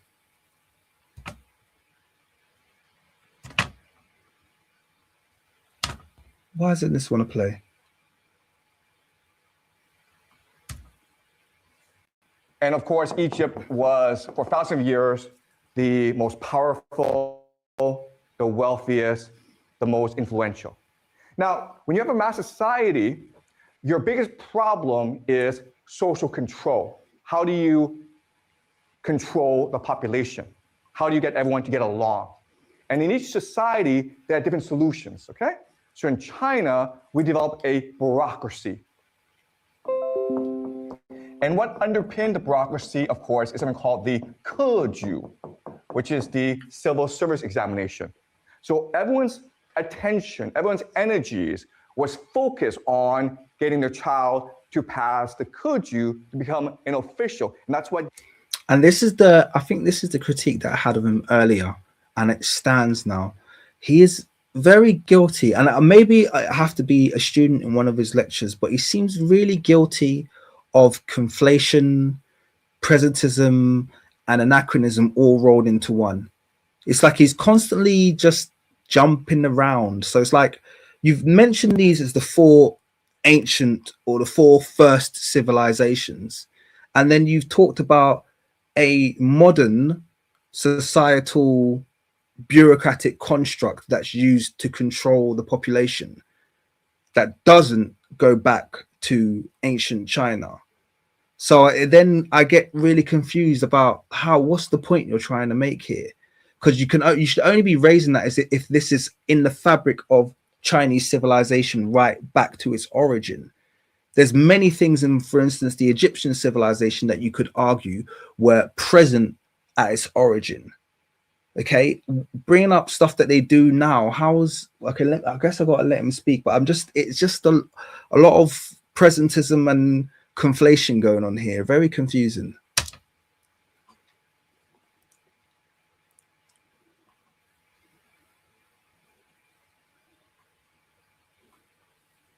If this plays, it really doesn't want to play.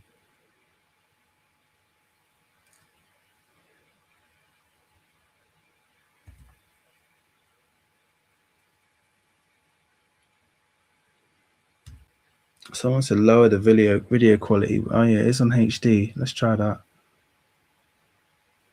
Let's get this off HD because clearly my system's not up for it. Let's 360p this brother and see if that works. Okay, that looks to be working. Let me see if I can. So everyone's attention, everyone's energy. Shout out to the person with the very obvious solution that I didn't think of. Was focused on getting their child to pass the Keju to become an official. And that's what gave China social stability. And guess what, guys? It's still around today. Today we call it the Gaokao, okay? But it's the same system, no difference at all. The IVC, the Indus Valley Civilization. Okay, so to be clear, he is arguing that the Keju was present at China's founding. It would be good if someone could qualify that.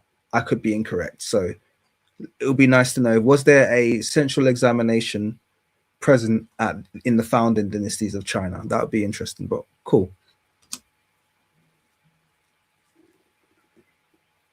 Come on, play. It doesn't like being paused, guys. It looks like I'm having a hard time. Religion. And what's remarkable about the religion is it is one that preach egalitarianism, equality, as well as peacefulness. And their religion becomes the prototype for Buddhism today. Okay? So what the religion was Proto-Buddhism, and for the longest time, the IBC was peaceful and egalitarian. It was a very prosperous society. Mesopotamia, the solution was war. The difference between Mesopotamia and other places is that there are no natural defenses. In China, we have mountains, deserts, seas to protect China. But in Mesopotamia, it's a desert. And so it's really easy to attack. And therefore, they had centuries of warfare. And that's what kept the society together, because they were always at war with each other. And with Egypt, the solution was the Pharaoh, right? So Egypt is unique in that they believed the Pharaoh was God, and therefore everyone had to obey their God. The problem, though, is that the Pharaoh was not God. And as a human in charge of an empire, his life was always at risk. So I, to be honest with you, I'm going to be honest here. I appreciate what he's saying here to some degree. I do appreciate what he's saying here to some degree. I think he's misunderstood and definitely taken a mainstream perspective. Once again, I'll argue that ancient Kemet was a Eucharistic society. So the belief was that they would pass into godliness or pass into the Godhead. And in many ways, they perhaps were closest position to God, as opposed to being, physical, eternal beings on earth, which I don't think is what was argued. But the reason I appreciate this is because what he has touched on is he has touched on the uniqueness of kingship on the African continent. He has touched on that. So I have to give him props here, because I think this is something that is overlooked by modern scholarship, is the uniqueness of the role of the crown, which I've done a documentary on, the king, the ruler in ancient African societies. Kings played a much more pivotal and important role in ancient African societies than they did around the rest of the world. In fact, the whole entire concept of a crown is something that you don't really see outside of the African continent for centuries. It's something that was seen, something that African and African civilizations were renowned for.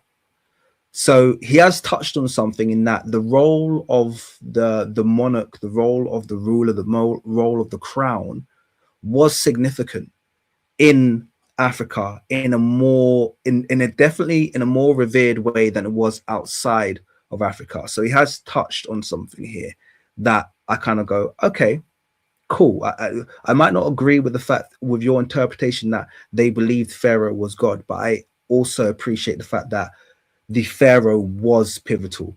I think everything in ancient Kemetic history suggests that the Pharaoh, the ruler, the king, or the queen, by the way, or the queen, I have to punctuate, or the queen, their role was significant in terms of the unification of the people. So I will give him this one. Definitely I'll give him this one. Shout out to Ligtevel.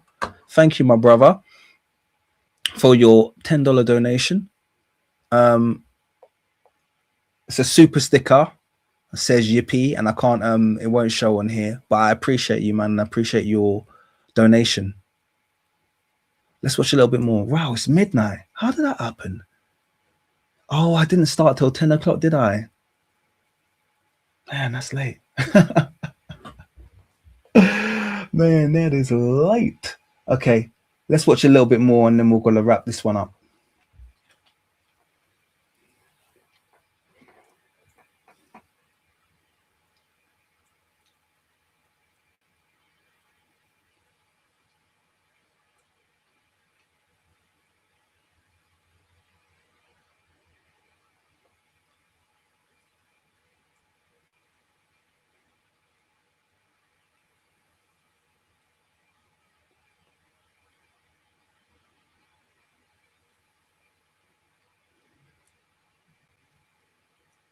All right, this might not happen. You know what, guys? I think I might take that as a sign. I might take that as a sign because it is very late here. And I think I wanted to aim for about the 2-hour mark for this live stream. But hey, I hope you've enjoyed it. What did you guys think? Or what do you think, I should ask, of Professor Jiang? What do you think of Professor Jiang? Let me just quickly hide this screen. I'm going to remove the screen. Yeah. What do you think of Professor Jiang? Like I said, I don't dislike the fella. I don't feel like I'm particularly informed by anything he says. I don't. And this is going to sound like a little bit of a little bit of shade, and it's not intended to be whatsoever. But I don't think he says anything that's not particularly obvious at the time. So I guess I'm waiting for the thing that he says that's really, revelatory. And saying, like I said, I've said this before, I don't think saying Trump is going to win the election was a revelation. It was an election. I was like, there's two parties in America. So he had a 50-50 chance of winning. So that's already not impressive. His second prediction about Trump invading Iran, once again, I'd say that was probably a 50, maybe I'll give him, let's say there was a 60-40 chance of Trump invading Iran happening. So even that wasn't a huge prediction. His third prediction is that America will lose the war. Now that one, I'll definitely give him more credit for. And we are, there's the possibility it's going to happen. I hope it happens, obviously. That'd be flipping great if it happens. So that's when I'll go, okay, cool. Yeah, that was a hat trick of predictions, and they were pretty strong, and I appreciate that. So I'm not like completely rubbishing him. I guess I just think, I don't know, I'm just I'm waiting, I'm waiting to go, oh yeah, this guy's really, really sharp between, at the moment I'm just like, okay, cool. He's just kind of like, it is feeling a little bit Alec Jonesy. That's how I'm going to be honest. If I'm going to be totally honest. Okay. I don't want to be derogatory towards him. He hasn't done anything that's, even remotely kind of like hateful or anything like that. So I don't have to speak negatively of the guy.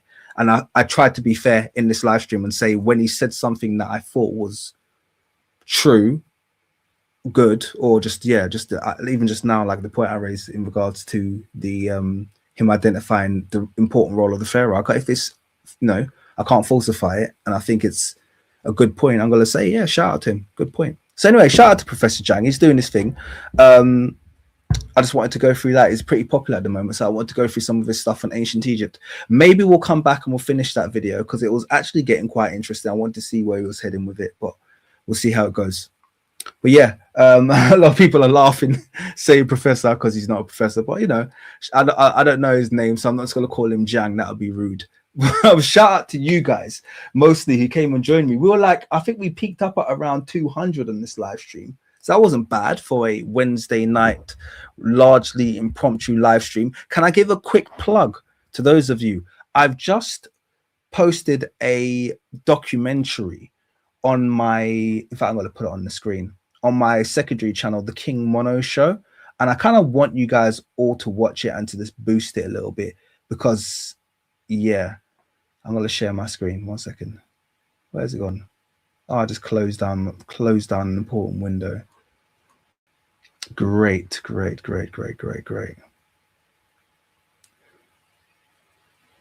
All right, so that's gonna be irritating. Let me just quickly pop that back up again, open again. I'm gonna share my screen. Okay.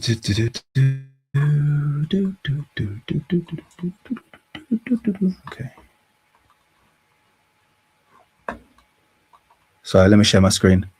Do my quick plug before I go. And thank you, all of you, for joining me. I appreciate it. This would be very boring, like I said, if I was here by myself. Here it is. It's called Debunking the Liars, Bantu City Diaries, African IQ Test Completely Destroyed. Okay? Debunking the Liars, Bantu City, and it's on my secondary channel, The King Mono Show. I want you guys to watch that. It's good, by the way. This is like a documentary, and I do a lot of just like talking heads, reaction stuff on this channel. But occasionally, I'll do something that's more documentary style, and I want you guys to watch this, yeah, because Bantu City Diaries is someone who I dislike greatly. Real self-hating African guy. Just I can't stand him. Real bad advert for Africans, and he's got a video out claiming that, you know, he's proved that Africans have low IQ. Can you believe that this has happened in 2026? He's just a real piece of shit. But anyway, I completely destroy him in this video, every single argument he makes, and I want some engagement on it. So if you can find this video, The King Mono Show is the channel, Debunking the Liars. If you type them, I'm sure it will come out. And feel free to have a watch and leave a comment and show some support. Give it a bit of a boost. Okay. But anyway, yeah, shout out to all of y'all. Shout out Macy. See that lovely badge next to Macy's name. She's a member on the channel. So I appreciate you, those of you who support in your various ways, be it channel members, Crite Car as well. Be it your donations. So shout out to those of you who've donated today. So once again, shout out to KO, Angel Osei, Mensah, Macy. You gave a donation. I missed that. I'm so sorry. Macy gave a donation. Said history is a need. Appreciate the $2 donation there, Macy. FBA Forever and Lig Tavel. And everyone else. Shout out. Have a fantastic evening. Take care, guys. And I'll see you all very soon. Peace.